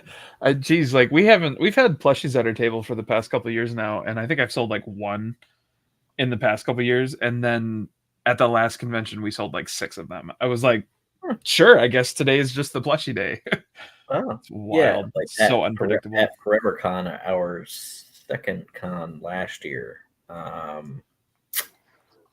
there was a kid and like his mom or whatever that came up and they're like, "Oh, is that like for sale?" I'm like, "Do you have $100?" And they're like, "No." And I was like, "Then it's not for sale." And they're like, "Why?" And I was like, "Only because this is my girlfriend's." And I later gave it to Katrina, but I was like, this is like her plushie. I'm literally just I have it on the table because it was a thing that was made. And they're like, "Oh, okay, that's cool." And I'm like, "But next year we will have them." And they're like, "Oh, that's sick." And I was like, "Yeah." So like, if you come back, if this is an event next year, then you can get it then. But we are doing a convention at that mall, that dying mall again. But it's not called ForeverCon. It's like a cryptids kind of thing. Yeah. So yeah, it's run by the same dude. It's just a different. They just thing. like change the. Yeah. Huh. I did a cryptid convention a few years ago. They're pretty fun. Yeah. It's Do You Believe Con? So Bigfoot and all that stuff, and I was like, "Oh yeah, that's." And then Dylan's like, "Oh yeah, we could sell like our horror stuff." I was like, "Yeah, that's definitely why I said you should do that." That is why I brought it. And it's in October, so. Oh, perfect. Yeah. Spooky season, full force. Yeah. Yeah, that picture I sent to you of like the new plushie. I was like, Greg, there are two of us in the call. You need to be specific on who you're talking to. Oh, but Josh. Context clues helped. I got it. Oh, is that for that's Griff. For the other character that were for Griff. Yeah. And then I don't know if I sent you the 3D printed staff, but she sent me a picture of that. I can show you that if you want. Oh, please. I would love to see that. Once I find it. Cool. Yeah. Yeah, it's gonna find this message. And I'll be like, "Hey." Very cool. I can. Yeah, it's been nice to actually have Griff like in the comic, like for more than a few glimpses. Like he's actually taking a decent part in issue 3, and it's nice. I can get to draw him more. He's pretty cool. I like pandas. His design is a lot of fun. I'm really glad that we like settled on like he's got kind of like a cowboy hat, but he's got like the trench coat with the like slight mechanical pieces on it. It's just cool. Yeah, so this is 3D printed. Oh, heck yeah. It looks really big just because I thought that was like their bed at first. And I was like, oh, God, no. That's no, I figured that's like. It's like but that's like he'll be holding that staff and stuff. And like, that'd be cool. Yeah, so I'm excited to see how it turns out. Me too, because the eyes look exactly like his eyes. Yeah, they do. So, that's awesome. Mittens, his like design's like a tiny bit off from like what I like, but like I was like, I don't know how to like tell you to do your job. Like, yeah, especially with something like that when you're making plushies, it's like kind of just let them tell them to do better. Just be like, it sucks, change it, and that's it. Like, oh, do you want him blue? And I'm like, well, in the comic he's blue, but he's technically like a gray cat. But we'll just go with blue. But, oh yeah. So are they? Oh, is she doing? Griff, how he's colored with. So what's he doing? So your design of Griff that you drew like the colored one during our virtual con or whatever it was. Yeah. That is basically what she's going off of. Nice. Okay. That's cool. So he's got like the patches on the coat and everything like that. And, nice. That rocks. Yes, I'm getting more Mittens plushies too. So I was wondering because you had mentioned at that con you had talked about getting more, so I was hoping you were. Yeah. So if you want one, I can give you one. I would love one. Yeah. And then I think I'm getting like 8 of them. I think I don't remember how many I ordered. Griffs or Mittens? Of Griff, I'm getting 5. Just like Oh, okay. 5 or 6. I know one I'm just giving to my girlfriend because she likes pandas and cats. So I mean, that's why I did Griff next. Makes sense. Yeah, and I mean, honestly, out of all these characters, Griff is like the smart choice for a plush. Yeah, Commissioner Quackers would be hilarious. Oh, that would be a really good one though. Yeah. But like, honestly, I love the original version I made where he's like a yellow ducky like version where he doesn't have his like full outfit on. He's just, but he has like the glasses and the hat, but the rest of him is just like a yellow duck. That's the plushie I would want him that. But yeah, maybe for the trade, like Cosmo would be a weird plushie to do. So yeah, I feel like a pug. Yeah. Oh yeah, Slugger. That would be Pug would also be because like a human. That's why I mentioned doing a pug instead, or well, because you could do either one. You could do Peyton. You could do Slugger. Oh yeah, wow, yeah. Because Peyton's got the military outfit on. It's a little fancier. Slugger is just like a cyborg outfit kind of. He's just chilling. It's just a. Yeah, I wonder how she would make the wrinkles and stuff. That'd be weird. That could always just be like a drawn like a like line art. Mm-hmm. Normally, stress gives you the wrinkles. Well, yeah, how to get wrinkles? Yeah, I mean, yeah, that's some crow's feet. Yeah, there you go. So who are you doing? Who are you drawing next, Adam? Oh, is this Joe, the fat one? Oh, okay. He's from the he's the of Monsters of Mice and Men. Of Monsters Man is the band of Mice and Men. I always do that. Mice and Men is a band. Of Mice and Men is also a band. Yes. Monsters and Men is one of my favorite bands, so that's why that's a really good band too. It is. I'm addicted to their song Mountain Sound. I don't know why. It's a great song. That's really why. Yeah. So I listen to that like nonstop. It's actually like certain music. I put certain music on when I'm writing, and I'm like, that's how the mood is for the scene. That's cool. Yeah, like if there's a fighting scene, I put on Taylor Swift. Yeah, obviously. Obviously. Freaking Tay-Tay bringing it. I don't think I've ever listened to Swift in my life. No, I put Michael Jackson on, and it's just Beat It. Beat It! Heck yeah. It's usually like A Day to Remember or like A Time to Remember, A Minute to Remember. These are all different bands. Dance Gavin Dance. Like bands you guys probably don't know. But yeah. I have to have like 90 or 2000 punk going, you know. Blink 182. Yeah, all that. I mean, that's pretty legit. Their new album is really good. No, I definitely make playlists. Like if it's, I have a whole folder on Spotify that's just like different comics for playlists. Oh, God, I should make a playlist. Perfect.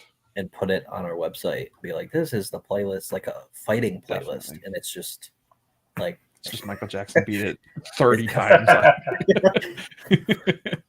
That's going to be a Kickstarter reward, and it's just going to be a link to that playlist. It's just that. What a troll. I dig it. And it'll be for my boxer character that's in that team-up book. There you go. Just Rocky Tiger. Oh, yeah, there you go. Yeah, Eye of the Tiger. I actually watched a lot of Rocky while I was writing that comic. Which ones? I watched up 1, 2, like up to 4, I think, and then. Which comic? No. Well, the character's name is Brett Torts, but he doesn't have like a vigilante name. Oh, yes, he does. I'm stupid. I rewrote it like 7 times. You're not stupid. Don't be mean to my friend Greg. His name is the Blast, and he's actually first mentioned in Scales 2. So, spoiler. Is he a blast to be around? No. He's Depends like on the who you talk to, I'm sure. He's the closest we get to like having a speedster character in our comics because we're pretty like he's not A-Train, so he's not like so he wears a suit and it kind of like helps him be a speedster. So people are probably gonna be like, huh? But yeah, I get it. That's cool. We try to be close to reality for things. So like speedsters were not actually a thing in our universe, and I was like, well, I'm gonna make him kind of a speedster that would make sense. Like Dylan's gonna look at the script and be like, how are we gonna do this? And I'm like, well, I already did it, so. Well, good thing you asked because it's already done. Hector already like edited the first issue, and well, it was gonna be 3 issues. Now it's gonna be a one shot. Because I needed to do the team up thing, in a good amount of time. Because there's going to be like a kind of a longer one shot, or is it just going to be like? Typical? Yeah, it's going to be so like. I was going to do 3 issues instead. I'm going to just take those 3 issues and just put the important stuff in there. Yeah, and condense it down into. Just like Griff, he has a one shot. Oh yes, I need to read that. He has a one shot, and I was gonna do 3 issues of that because for some reason I always like doing 3 issues of stuff. You're overly ambitious. What's wrong? There's nothing wrong with that. And then I was like, I'm gonna just do a one shot because I have to tell other stories. So yeah, the downside of being filled with all these stories, not enough time and money. So, but there's a really cool thing, and I don't think you even looked at it yet. But there's a really cool thing in the Griff one shot that, like, I wanted to include very much in a story, and then I did. So, yeah. And then you did. And then I did. That's the name of your memoir. And then I did. And I did. I was gonna say I did something, and then I did a memoir. Dylan's actually really excited for the second plot arc of Ink, and that doesn't happen until after our team up like limited series thing. So and when is that happening? When is what happening? The team up? So first we have to put the trade of Ink out. We have to do the last 2, not the last 2, issues 2 and 3 of Scales. And then we have to do that one shot of that Brett character. And that kind of bleeds into the team up. So So like a hot minute. Yeah. So like I didn't know what to offer as a reward on this Kickstarter for Ink. And I'm like, you can be drawn in as the Faceless because I don't know what else to have them do. Like to offer. So yeah. And then people are probably like, but when is that going to happen? And I'll be like, that's happening in like 2 to 3 years. At some point in the future. And there's 3 issues of that. That's not going to be a one shot. It was going to be a one shot. And then Dylan's like, why don't you just do 3 issues of it? And I was like, why are you going to make me write? Yeah, he tells me not to write things. He's like, we're still doing this. And I'm like, okay. And then he's like, why don't you do 3 issues of that? I was like, that's more work. What are you doing? That's more money. Yeah, I was gonna say when you take a simple idea and realize it's going to be multiple issues, it's like money, time, money. And what's really cool is the team up book takes place around the time of issue 10. It was going to be issue 12. Issue 10 of Seer Chronicles. So it all mashes together. Wow. Yeah. And there's a really cool thing at the end of issue 3 of Ink. Well, okay, I already said that. But there's another cool thing at the end. Because there's a character that I don't know. I don't want to spoil it. But it's a character that people would be like, oh, it's that person. So yeah. Oh, all right. Yeah. Jar Jar Binks. It's Jar Jar My Binks. bad. It's actually Jabba the Hutt. They got the rights. Jar Jar the Hutt. Jar Jar the Hutt. You got the rights to just Jabba. Just Jabba. That's impressive. But yeah. So, and then I was gonna have Adam do the team up thing, but I don't think he can because he can. I have too many irons in the fires. Exactly. And Dylan's I like, don't know how to say no. And then Dylan's like, "But don't mind me. I'm just gonna cry in the corner." I literally had to tell a guy like no earlier this week, and it was very difficult for me to do it.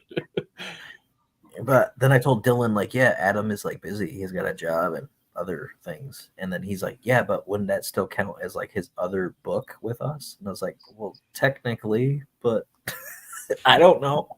I don't want to force him into doing something. Because Adam does 2 of the 4 characters that would be in the team up.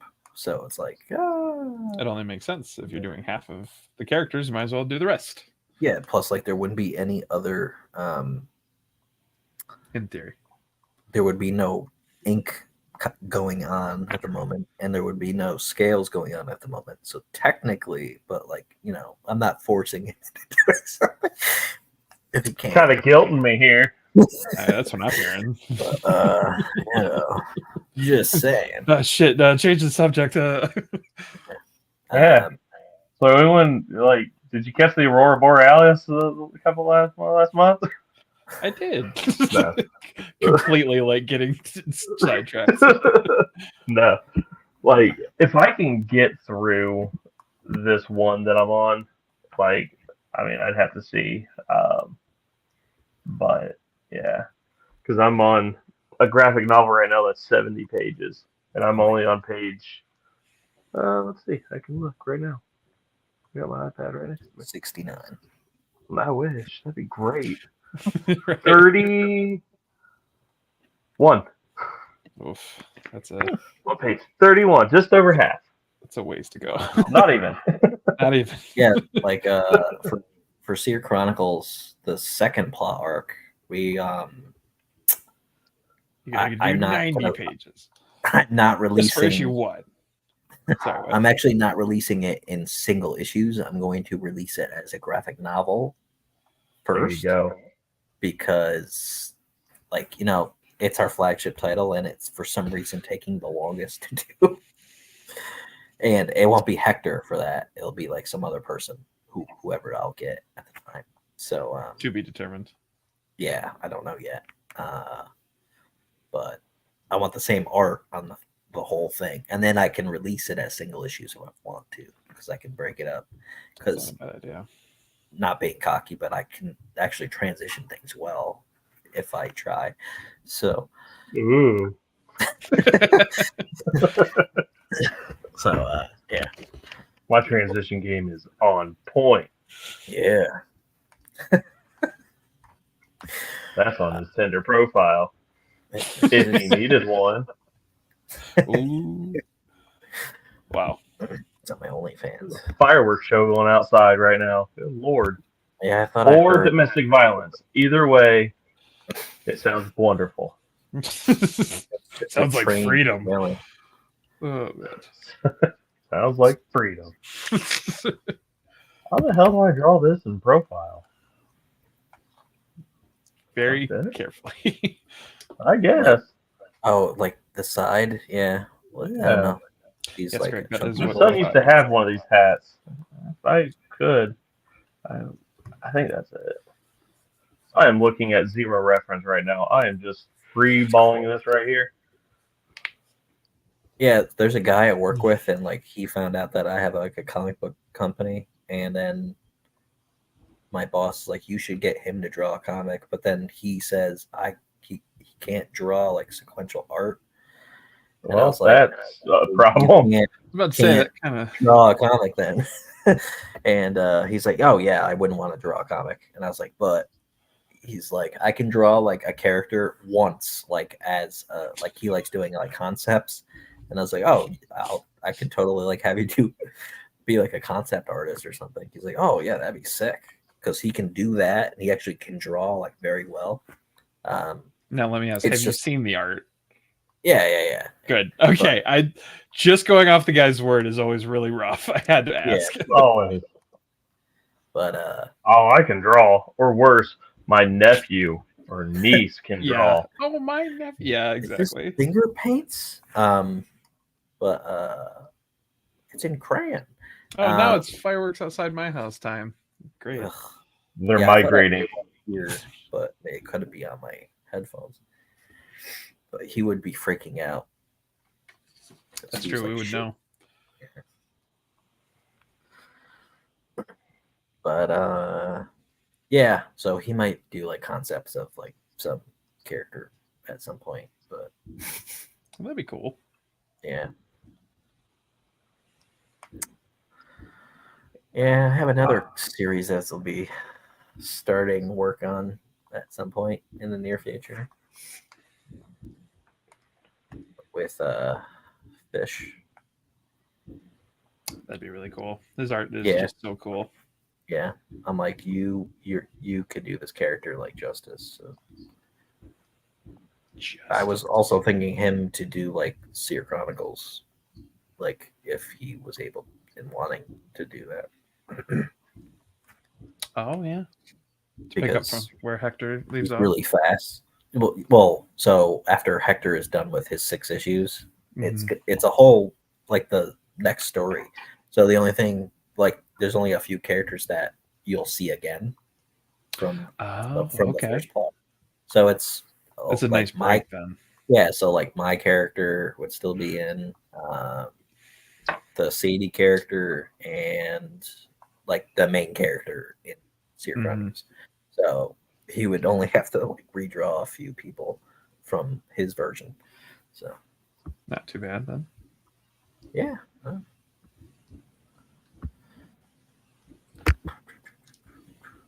We're 2 backers away from the next backer goal, though. That's insane. Like I used to have like 100-something backers on Kickstarter.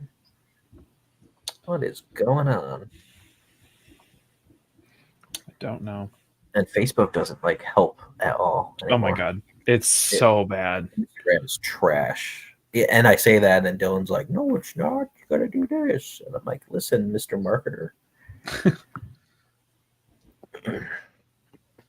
Well, and it's just crazy because it's like I've been the past like 3 months. I've just kind of been testing the waters as to like post something about my dog, post something about me, post my art, post something, and it's like I'm not even get like traction on anything. Yeah, I used to like religiously post on Instagram like every day, and it was at the exact same time. It was like 10 p.m. because I actually like Dylan got me into like a flow of doing that, and then like after Instagram kind of like was like got hacked or whatever that first time years ago. I feel like when it got hacked and then it came back up, like their algorithm changed. And then that happened again. And then it seems like the engagement just went out the window. So, but then there's a video of the CEO of Instagram, like talking how to get engagement and how to get like likes and stuff. And I was like, what? I just want engagement. I don't even care about likes. I just want someone to comment on the video and be like, yeah, that's cool. And then like just more people doing that instead of posting something and nobody sees it. Radio silent. Yeah. TikTok is a little bit better, except I did one TikTok for Ink minus the trailer, and it's basically me complaining that there's nobody back. And that's what got like some views. Yeah, and I'm like, oh yeah, we're just sitting here depressed. Nobody. Yeah, it's like I'll go in streaks where it'll be like I'll post a bunch of stuff and I'll get in a really good groove of it, and then I just like hit a wall or something happens and then I stop, and it's just like, okay, I hate social media. Oh yeah.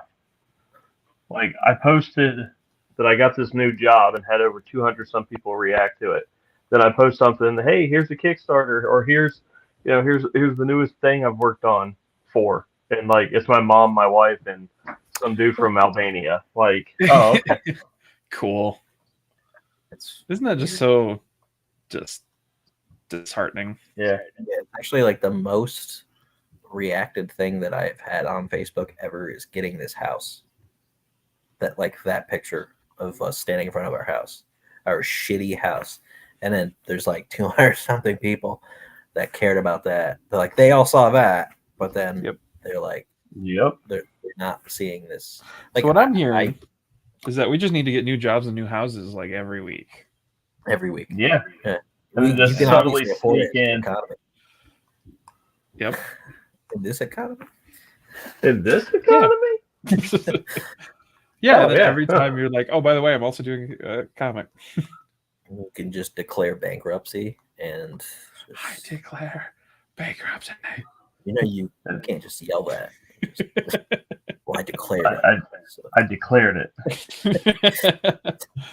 Oh, it's great making Office references and everyone in the room knowing what the fuck I'm talking about. So if you look back on posts that I made after I started at Minuteman, I posted my inspirational quote that I live by, and it's on my desk.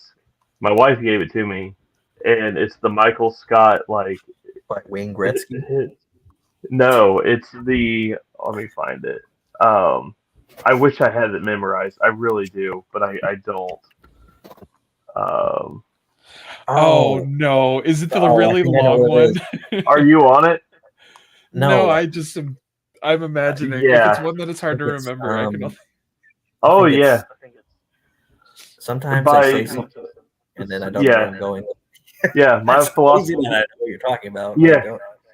I had 25 people like react to it. Only a handful laughed. Others were like loving it, and I'm like, "Did you read it?" Like, because it could be really like, basically this, and this is something that I live by, and I always will, or I always have, and I always will. Don't ever, for any reason, do under any circumstance. Like, the owners of our office, they came in. They said, "Oh, what's this?" And I said, "Go ahead, read it." She sat there and tried to understand it. Meanwhile, my boss, they knew exactly what it was from. I said, "Oh, I love it." She goes, "My philosophy is."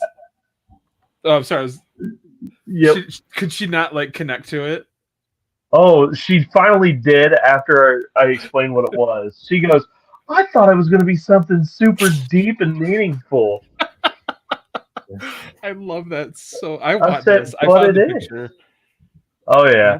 My philosophy it's ridiculous. Basically this. And this is something that I live by. I always have and I always will. Don't ever for any reason do anything to anyone for any reason ever, no matter what, no matter where and who you are with or where you are or going or where you've been ever for any reason whatsoever. That's it. That is it's the best, man. Words to live by, man. I mean, come on. And it's right there on my desk facing out, so anyone that walks up to my little desk sees it. Because I have I have a whole production room, and then I also have like my desk where I can like do paperwork and crap, and it's right there in the lobby. That's just incredible. They need to know what I'm about. I mean, that says it. Like, if you get it, that says everything about you. Absolutely. And like I said, my wife gave it to me, so that says everything about her, too. Now, I want to find some Creed quotes, because that dude is my spirit animal. The office manager, she was back in the production room with me, and we were just talking about, like, if we could be characters from The Office, who would we be? And I said, I'm Creed. She goes, you're not Creed. I said, oh, I'm Creed. Oh, you don't know. I will come in with a bloodstained shirt on Halloween and say, really good timing. Oh, that's very lucky. One of my favorites is when he just stands up for the seminar and just goes, 2 eyes, 2 ears, a chin, a mouth, and he goes on. What I've just described is the Loch Ness Monster. It's like, what are you talking about? Yes, randomly at dinner, I will just look at my wife and go, "You were in the parking lot. That's how I know you." Out of nowhere. I love that so much. That is from my favorite episode. Oh, 100%. I mean, It was that a funeral for a bird. The best. I'm pretty sure none of that's real. You're not real, man. But everything he said was real. That's the funny part. I'm pretty sure none of that is real. Oh, not real, man. We have memorized that. I just opened a Word document in Microsoft Word, and I just let him start writing because I just knew that I couldn't let him. The internet was not ready for it. What's the website like? Creed Thoughts. Like whatever. I think they have a website actually for it. Oh my god! If I'm not mistaken, I hope so. Like, oh my god! I am long overdue for my rewatch. CreedThoughtsGov.com. This is a real thing. Yes. I need to look this up now. Yeah, Creed Thoughts, www.creedthoughts.gov.www/Creed Thoughts. The 4th of July is tomorrow, and some would say it's the greatest American holiday. Not me. I think America Day beats the pants off of the 4th of July. You may have missed America Day this year because it's not really well advertised. It takes place on June 20th and is a sight to behold. America Day was created by a friend of mine named Samuel Che Emmanuel. He's rail thin with a haircut that looks oddly as if a woman had her hair cut short like a man. It's hard to describe, but it's a feminine, masculine haircut, if that makes sense to anyone. He's a real spark plug of a guy. Grew up in the wilderness of Colorado with a pet bear. It was a midget bear, so he didn't have to worry about it eating him. Or anything. His parents were trappers and lived off the grid, so to speak. So wildlife pets were nothing new to him. Anyway, one day, Sammy J, as we call him, was walking with Midgie, as he called his bear, and stumbled upon a rock formation that looked like an eagle. What just happened? Where did I go? Looked like an eagle. I was soaring through the air with a flag waving behind it. I am guessing that Sammy Che was tripping pretty hard that day, so who knows what the rock formation actually looked like. All we know is that Sammy Che returned home and declared that day America Day. When I first met Sammy Che, it was the 20th anniversary of America Day, and he showed me how the day is properly celebrated. First, you wake up, immediately eat an apple. Why an apple? Because there's nothing more American than an apple. The next step in a successful America Day is selecting the right costume. For the past 5 years, I've opted to dress as Henry Clay, one of the greatest senators in American history. The costume is up to you, though. It should be somehow related to America's greatness, but it doesn't have to be a person. I've seen constitutions, watermelon, and a costume that illustrated America's immigration policy from 1885 to 1921. Once you're in a costume, it's time to participate in the traditional parade entitled America the Beautiful, where everyone parades around in their costumes and throws hard candy at each other. Parade is my favorite part of the day. After the parade, everyone gets to the liquor store, buys a bunch of beer and drinks until they can't say democracy. It's truly the greatest holiday we have. Next June 20th, everyone should give it a shot. This is real. This is a thing. Well, what? I feel like I've left out. I've really failed American Day. Yeah, we gotta celebrate American Day. Well, thank you, Creed. Wow. I'm still kind of reeling. It goes from May 2007 till August 2008. Wow. That's what's up. That's. I got a viewer from reading that, so I should just read a bunch of Creed. Just keep reading Creed Thoughts. I mean, it'll change the world, man. maybe not for the better, but I mean, it will change. I didn't say if it was good or bad. It just changed. You know, his like character in the show is actually him. Yeah, he's like a magician. Isn't he in a band or something? Yeah, I think so. Yeah, whatever it is. Yeah, like that. Like he can actually play guitar and all that stuff. So that's my dad. Okay, like, sorry, Dad, if you're watching, but Creed's my real dad. It's actually the one viewer is your dad. Oh, sorry, Rick. I'm gonna just start calling you Rick now. Oh man. I actually saw a Substack thing from Aaron Dowan that he's not going to be doing like live streams as much because they don't really get people, viewers mostly. Like to get viewers now, you have to share it to like other people's audiences because sharing to Facebook groups is like it doesn't like do anything. No, not really. Like I shared it to like every Facebook group that I can. Well, I think it's pretty much like dying. They're like just most of them are like Kickstarter graveyards, besides like a few, and then others are just like you can't share it because the admin of a certain group is like just they think they have way too much power, and it's just a Facebook group.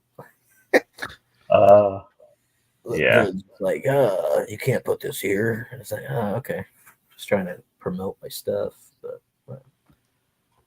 Yeah, I've legit left so many groups because of egotistical admins. Yeah, I just don't go in them, or if there's like certain ones, I have to remember. Oh, like the post will be pending until like somebody can actually approve it. Some of them are like Kickstarter groups, and people approve them 3 months after the Kickstarter is over with.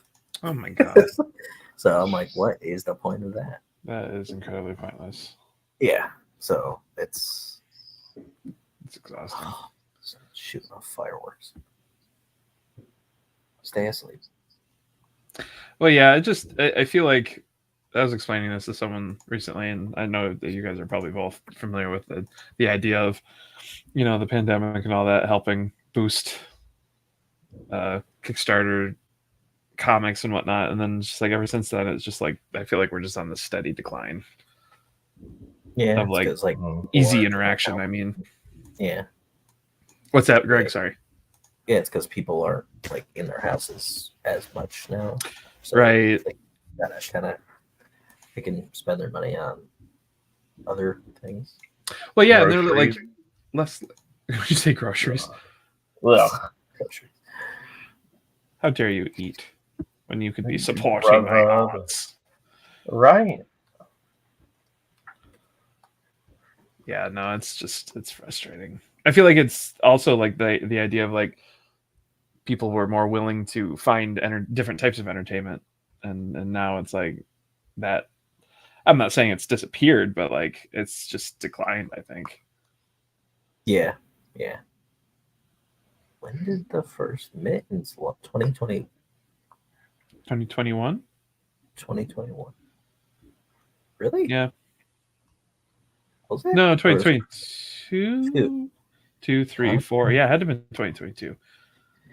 Wow. Doesn't feel like it, though. It's not July 4th anymore, so they don't need to shoot off fireworks. Dude, people have been shooting fireworks off for the past 2 weeks. America. Yeah, I'm like, let me just not be doing that. British. Take dump tea again. That's what I was literally. That's where my brain went. It was like, are we dumping tea? Yeah, I'm going to. Earl I already Grey. did. So right into the Earl Grey. Right into the harbor.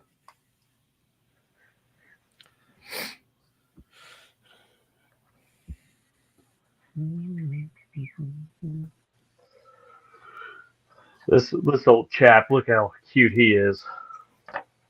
I like his hat. Yeah, I want a hat like that. I'm trying to model him. He looks like he likes McDonald's. Oh God, yeah. Gee, Greg, I wonder where you got that idea from. What would give you that impression? His nickname is Big Mac. It's because his name is Mac and he's big. And no other reason.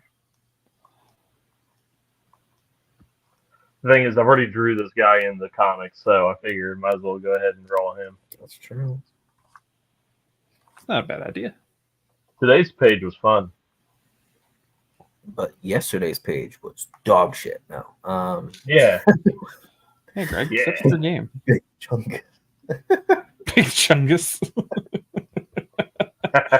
What was yesterday's page? I gotta look back. I can't remember. Was it just the roughs that you did? Oh, probably. Oh yeah, I did all the roughs. Yeah, that's it. This is the book. Dude, I'm so excited for page 20 and 21. Yeah. Careful, Greg. That was a little too confident. It's the 2-page spread. I'll just tell you that. Nice. Yeah. That's actually one of the cool things that I was mentioning without mentioning it. Yeah. I'll mention it. So Jar Jar. What does Jar Jar do? Oh well, the shit out of Jessica. He started OnlyFans. It's hard times with the Gungams, man. Yeah, right. There go my eyes. Oh, it's out there. We all know it. I ain't looking for it, but I know it's there. Oh no, we all know it's there. I have not watched that show, The Acolyte. I see that a lot of people are not liking it, but I don't really care about people's opinions. But well, as I always say, nobody hates Star Wars more than Star Wars fans. So yeah, that's it's so crazy. Like, just like your thing. Like, jeez. Yeah, no, just be thankful you have it. Yeah, no, good luck with that. Right. Actually, there's a meme that people have been sharing that's this goes back to something like, oh, you should make that into an art print, and then it's a Star Wars like meme with Anakin and wow, what the fuck is her name? Padme. What? Padme. Yes. Wow. Amidala, whatever her name is. Yeah, and you're gonna buy it though, right? Right. And you're gonna buy it, right? And somebody came up to our table and they wanted the mittens cover, but they're like, you should just make that as a print without the title and stuff. I'm like, so you would buy that as a print? And they're like, yeah. And I was like, I don't know if that's true. I don't believe you. That's when you already have one behind it and go, well, lucky you. Time to put your money where your mouth is. Boom. There it is. I don't have any cash on me, so all the time. That's usually what you get. We like to do a game at our table depending on what we have to offer, and so we had dice before, and then we have the Nintendo 64 prints, and for some reason nobody played Diddy Kong Racing besides a select few people in the entire world, because they're like Mario Kart, and I'm like, no, what racing? No, and then some people are like F-Zero, and I'm like, actually, I've never played that game. The fact that they would say F-Zero over Diddy Kong cracks me up, just because I feel like F-Zero is more niche. Yeah, I've never even heard of F-Zero. Really? Oh, Captain. Nope. Captain Falcon. I almost said Captain Planet. Oh, well, maybe I have. Yeah, in Smash Brothers, you could play as Captain Falcon, and that's what his game is. Oh, yeah, I never played that. But that's my Smash point. Brothers, yes. Like Diddy. Yeah. Diddy? You shouldn't say you diddied anybody. Okay. He's in trouble. Oh my goodness. I would make a joke if I knew one of his song titles, if they referenced something. But I can't say one of his song titles. I don't know. I think it's got a bad word in it. Oh. But yeah. So we play. You should make a bingo sheet. That's what we do at cons. It's epic. That'd be cool. Ooh, yeah. Yeah. You want to elaborate on that? I'm curious. People watching. Like, we're always told to ask the same thing. We're always seeing the same stuff. Yep. You definitely, bingo is where it's at. Wait, it's not mean. It's not like mean stuff. It's like, oh, did you draw that while you're drawing? That's a space. That's a space. Do you want to see my portfolio? I could do that, or I know a guy that does art. You know, it's really, really fun, and it passes the time. So, I would believe it does. Like, it's just for you. Like, no, we give them to our friends. Oh, that would be yeah, kind of cool. Yeah. Yeah. I would definitely do that because, like, the amount of times that people are like, "Did you draw this?" And I'm like, "No, I wrote that." And they're like, "Oh, well, that's cool too." And I was like, "Well, you know, I can't draw." You don't have to say it like that, Jesus. like, is this free? Like, I'll send you one. Our friend Beth, she goes by the Chalk Girl. She does all her stuff with like Crayola chalk on big canvas paper. It's beautiful. Everyone should go check her out. She's super cool. But she perfected the bingo sheet, and it's stunning. So I'll try to find it. Painful. Yeah, I'll try to find a copy of it. That would be fun. I would love to see it. Yeah, that's incredible. It's incredible how predictable the entire experience can be. You know, not always, but that sort of thing. The people watching aspect. We had a guy wild dart to our table at the last convention, and I was like, "Wow, he must be really excited about buying these comics." He came up to our table and was just started to talk about like an anime on Netflix. That was going to be another one of the ones. And I'm like, tells me everything about some anime that I've never seen. Like, so this is Jujutsu Kaisen. And I was like, I've heard of it. And he's like, and he's just talking about the entire like plot. And me and Dylan are like, cool. Like, I've never watched it, but do you like One Piece? Like, yep. Yeah. Like, I don't.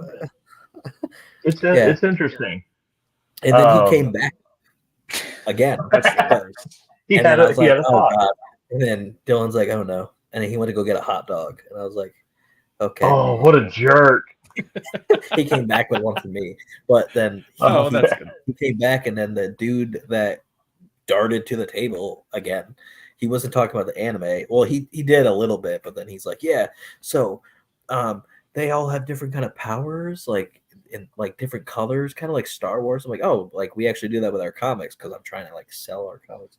Oh yeah, you're trying to keep it relevant. And I was like, yeah, like we actually have like purple for ink, and then we got green for scales, and then like, oh, that's cool. Yeah. So anyway, this show, I was like, oh, okay. There's no way in hell you're selling anything to this guy. He gave us freeze dried like candy, and I was like, oh, okay, all right. Like for free. And then he's like, yeah. Oh, it was good. That's good. Oh, you didn't die. Great. Yeah, it was like it was a gummy worm, but it was freeze dried, and it like tastes really good. It felt really weird in my mouth. That sounds weird. Raisin, Greg. We call those type of people booth barnacles. That's a really good one. I think we just refer to as booth hogs. I like booth barnacles. That's much more quippy. Yeah, they just sit there and just talk. I have a few of them that I see them coming. I'm like, well, I'm not gonna make a sale for the next 30 minutes. Oh yeah. So Dylan, at the Saratoga Comic-Con, they were cool. It was like I was like trying to motion to him, like, can you like stop talking about Nashville for 5 seconds? so there's these two guys dressed in like full knight armor, and I'm like, aren't you like sweating like you're gonna die? And they're like, oh yeah, definitely. So they came back up to the table and just started talking, and one of the dudes were showing me videos on his phone of like fighting like in the armor, and like it's actually like a sport that they do. I'm like, oh, it's like LARPing. He's like, yeah, but like more skill. And I was like, okay. Well, yeah, because it's like it's probably like full contact. Yeah. And I was like, oh, that's cool.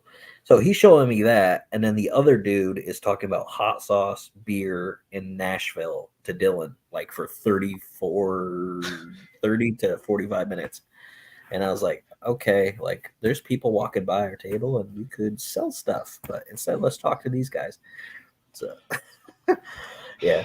So, that's yeah, there was them, and then there was another guy. He kept coming up, but like he eventually bought something. But like, Jace, you gotta work for that sale.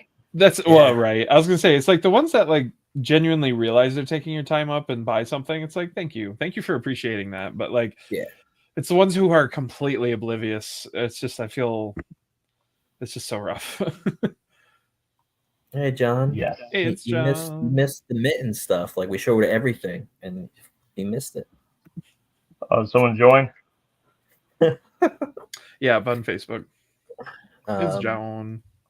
I literally can't see anything. Like my phone's like above my stuff, and I have no screen going. So. Hey, stay disconnected, man. It's good. Yeah. I can't even see your guys' face. Y'all could be holding up signs, trash talking me, and I wouldn't know it. I've just been flipping you off this entire time. Hell yeah. Fingers getting a little tired. Oh man. Yeah. That bingo thing would be pretty fun, actually. That's fun. I definitely need to get that because that's or like I want to see if you can like find the version that your friend made because like I want I want it. Is one of the squares like you see a furry because that's like a thing at like a bunch of conventions. It's just I'm gonna message her real quick. See if I can. If anything, that's your free space. Pretty much. No, like we haven't been to a lot of conventions, but like, is there always a person with a microphone that's really loud? Always. Okay. Yep. Because like at the Saratoga one, it was a big one. It was cool. It's just like this dude liked to hear his voice a lot. Yep.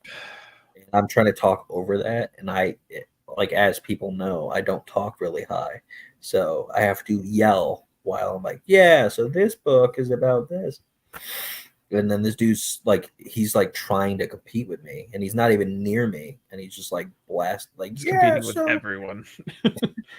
There's a sale on cheeseburgers in the next 30 minutes. And I was like, oh, okay. Like, okay, dude, can we not do this? Please. That's exhausting.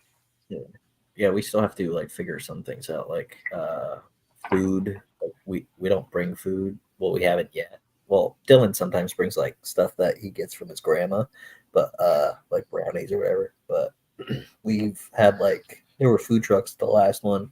So I had mac and cheese.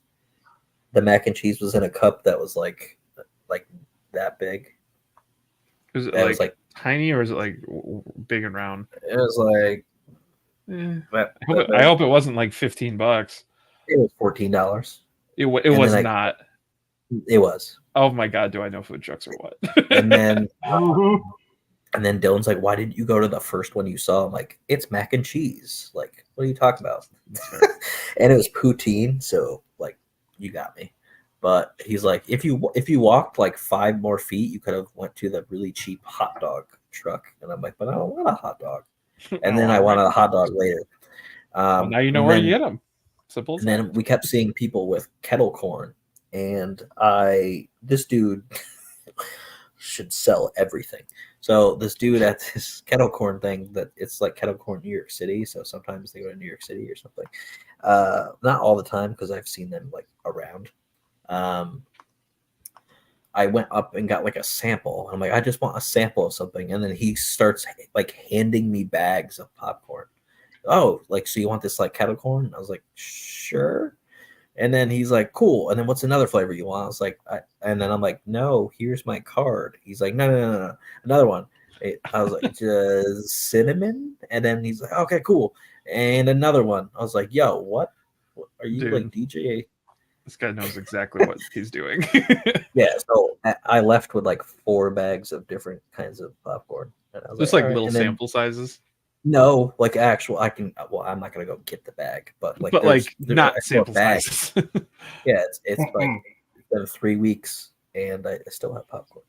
Oh my god, dude! And Dylan's like, you were supposed to get a sample, and I'm like, he's worse samples. Hey, if you didn't pay, then he did not trick you. Oh no, I did pay.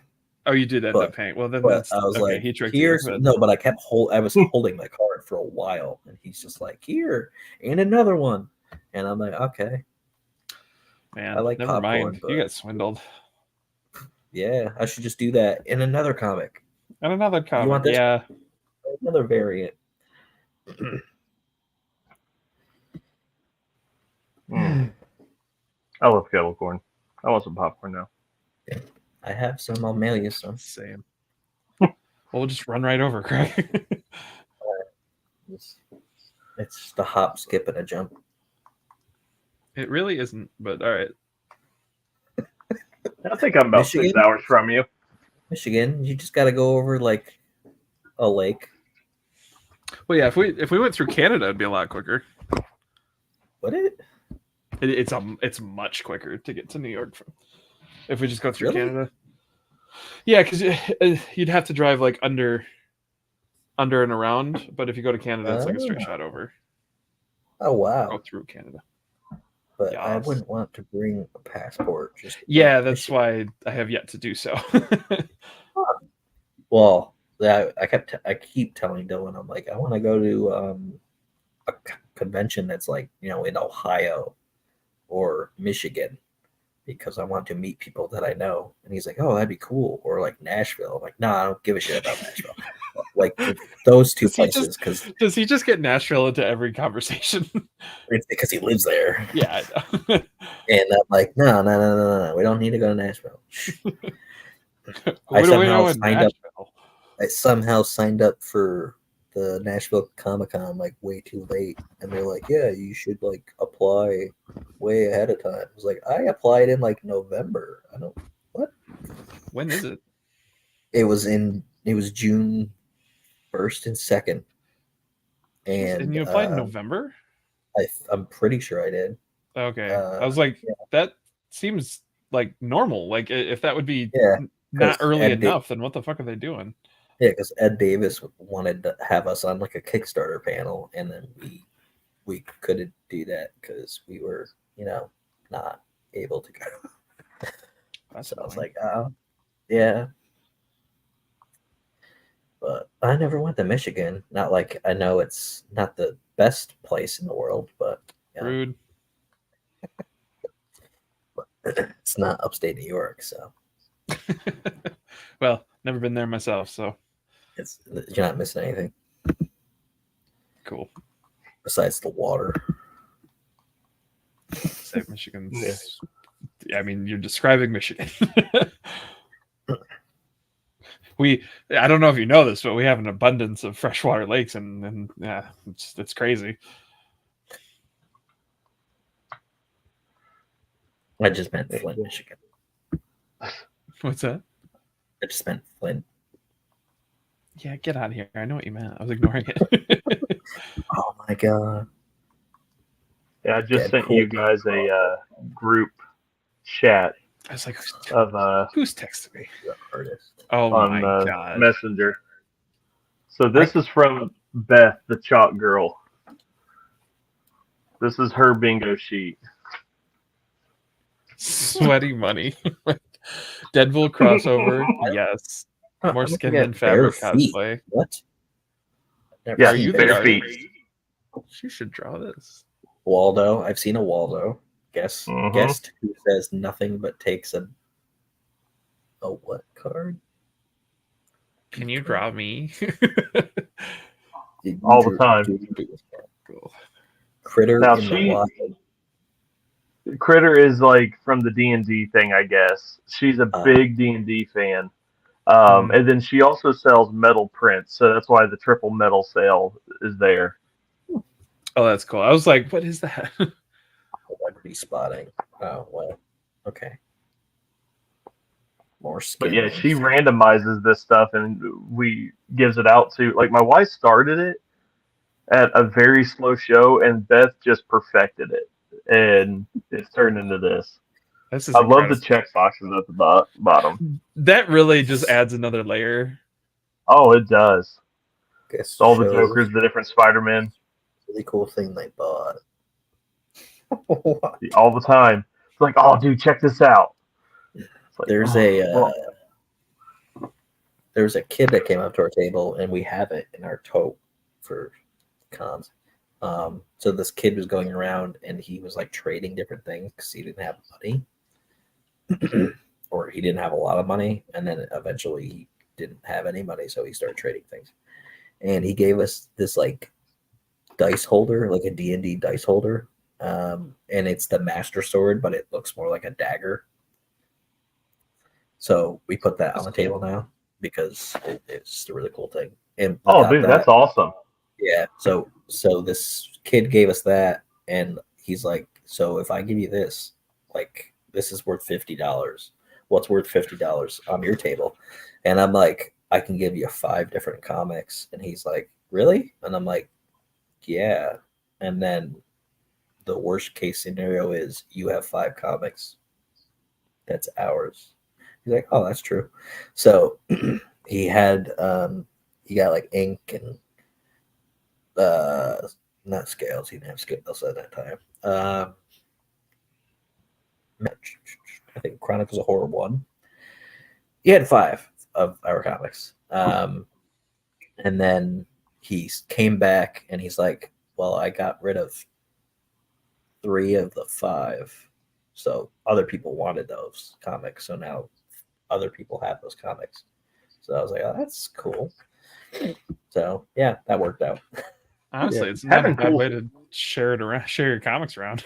Yeah, right. Having cool stuff on your table really helps to bring in traffic. Something that I've been thinking about playing around with. So the dice holder, that's kind of cool. You guys played a game at your table? So at the first 2 conventions, we had dice, like regular dice, that are based on the dice that are in Seer Chronicles 2.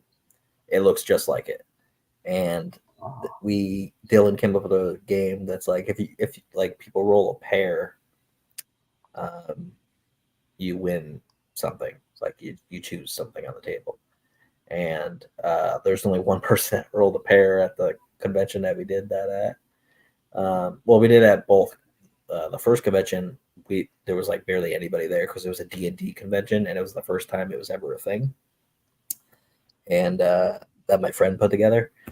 And then we did it at the second one that we did last year, and some girl dressed up as Ringo Starr won. And I'm like, just pick something, and they grabbed like a hauler sticker, and I was like, cool. That's cool. Yeah. So I was like, you want that? You could get a comic. She's like, it's okay. And I was like, okay. That's cool. So I'm going to try to integrate this thing in one. This is from a book that I did with Victor Dandridge. The power. Yeah, point of authority. Cool. Yeah, he just walked up to me one day. He goes, here, this is yours. I went, awesome. Thank you. So it's awesome. I love seeing ideas like that, getting people more engaged. That's really cool. So, yeah. Well, yeah, that's what I do. Quite a handful of fan art stuff for the table, and I have a little sign that says like, "Can you name Studio Ghibli characters, or can you name these Gundams?" And like win a prize, and like it brought we did it the last con we were at, and it brought a whole bunch of people over. Because they this guy really wanted to try it. Well, he had like a group of like 10 friends. And so he tried it. He did really good. He won a free print. And then like all of his friends all wanted to buy prints. And that like, I literally got like 6 or 7 sales that I would not have like previously. So it's crazy. Wow. Cool. But like, cool. I definitely, we call it Sunday Fun Day. It's like the last couple hours on a Sunday is when we usually start pulling out the games and pulling out the the trivia stuff, or we have like a little dice tower, and it's like roll to see if you win something, and it just makes it's actually more fun. It's actually funny. Like all the conventions we've done, we've been one of the last people to like actually pack up, because in the rules for each one that we've been at, you can't pack up until like the end.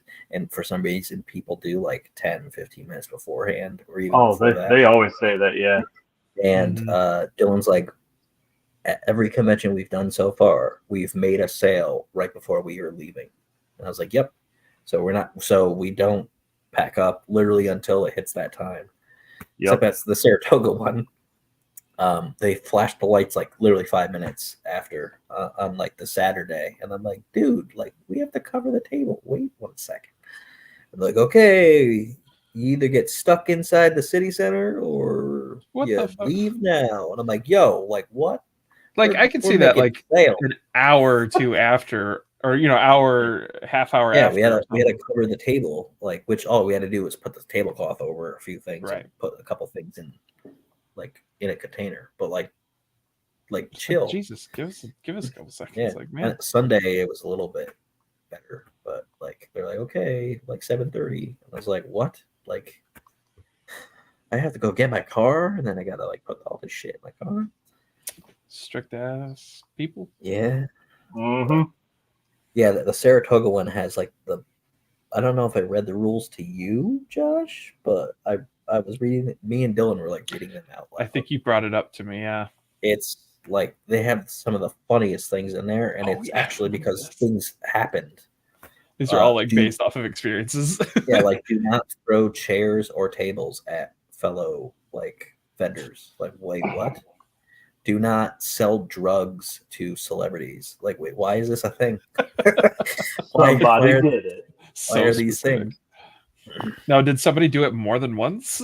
I guess. Like, do not throw chairs. Like, what? Was there like a wrestler there? And you're like, and he just like threw chairs.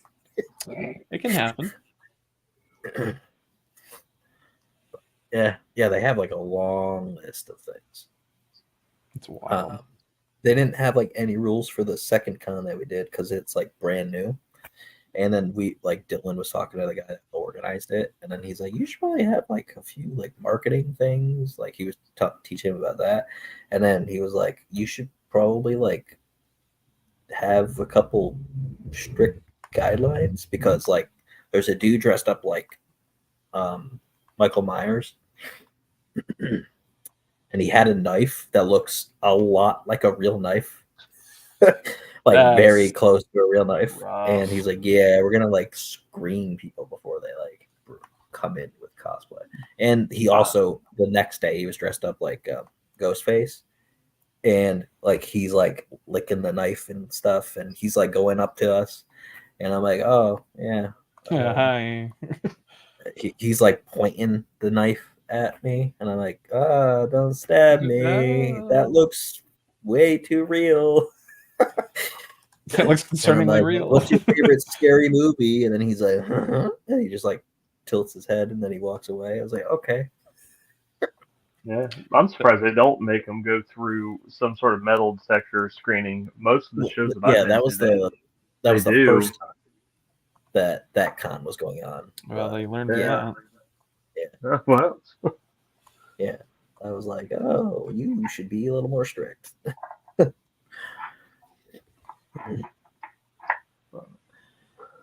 well. No one died.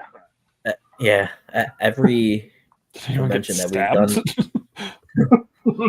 But did you die? Every convention we've done, there was somebody dressed up as like some form of Deadpool. And every single time, like I see that, they don't care, but I'm like, oh, I got a Deadpool tattoo, oh, and then they're like, oh, I was like, oh, okay, like I thought that would get you over the table. Never mind. Yep, it doesn't work. That's definitely one of those that'd go on the bingo card. Is interacting with people. Cosplaying is something that you are very interested in or that you have art of, and you try to talk to them and they treat you like you're an alien. Yeah. Except for like a few people, like, so there were girls dressed up like cats. I'm like, oh, you like cats? And they're like, meow? And I'm like, no, like you talk human 5 seconds. Woof. Woof. Woof. Yeah, people be interesting. Yeah, that's a good way to put it. They are, man. They are. I got growled at one time because I didn't have any supernatural stuff. That sounds about right. Yep. That fan base sounds about right. That's new. So, that's a new one. I haven't heard that one before, honestly. Yeah, it's the first and last time I got growled at. I'm like, ooh, let's not do that. Can I not have that happen, please? Right. So that's gonna go on my bingo card because it needs to be there. That's happened. That's the hard one to get. It is, but I'm down determined. I'll get it. You get it again. I'll find her. And then she yelled at the woman because she was in a wheelchair. She yelled at her. She goes, "Where's my pusher?" I went, "Oh Lord." Hi. Yeah.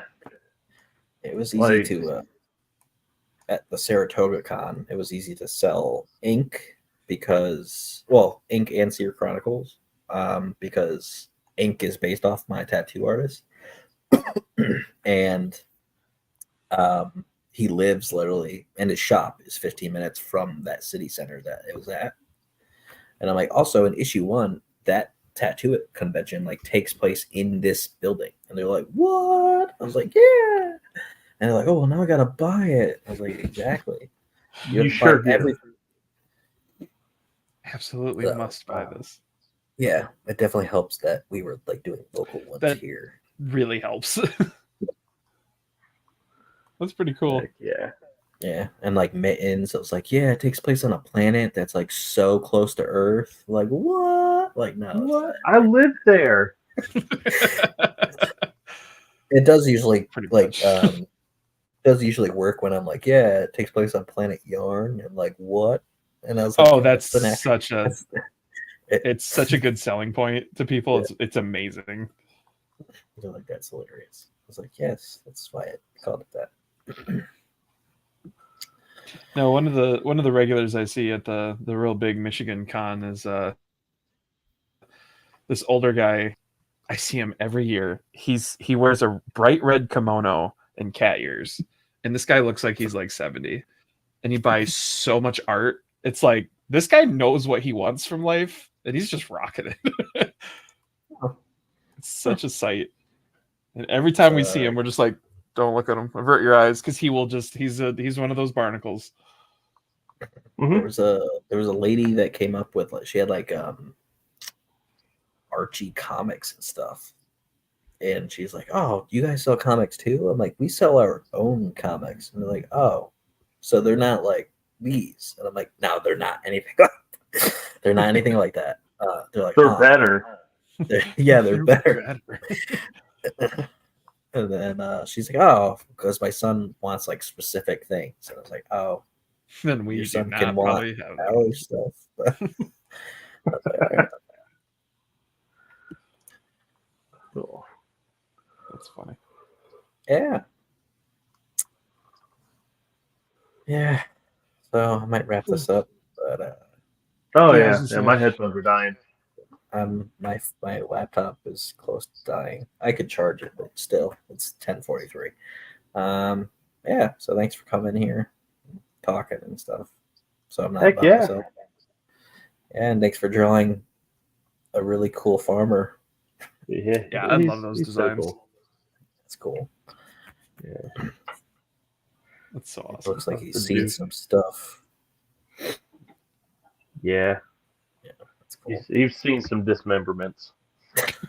God. That's just a normal Tuesday. Hell.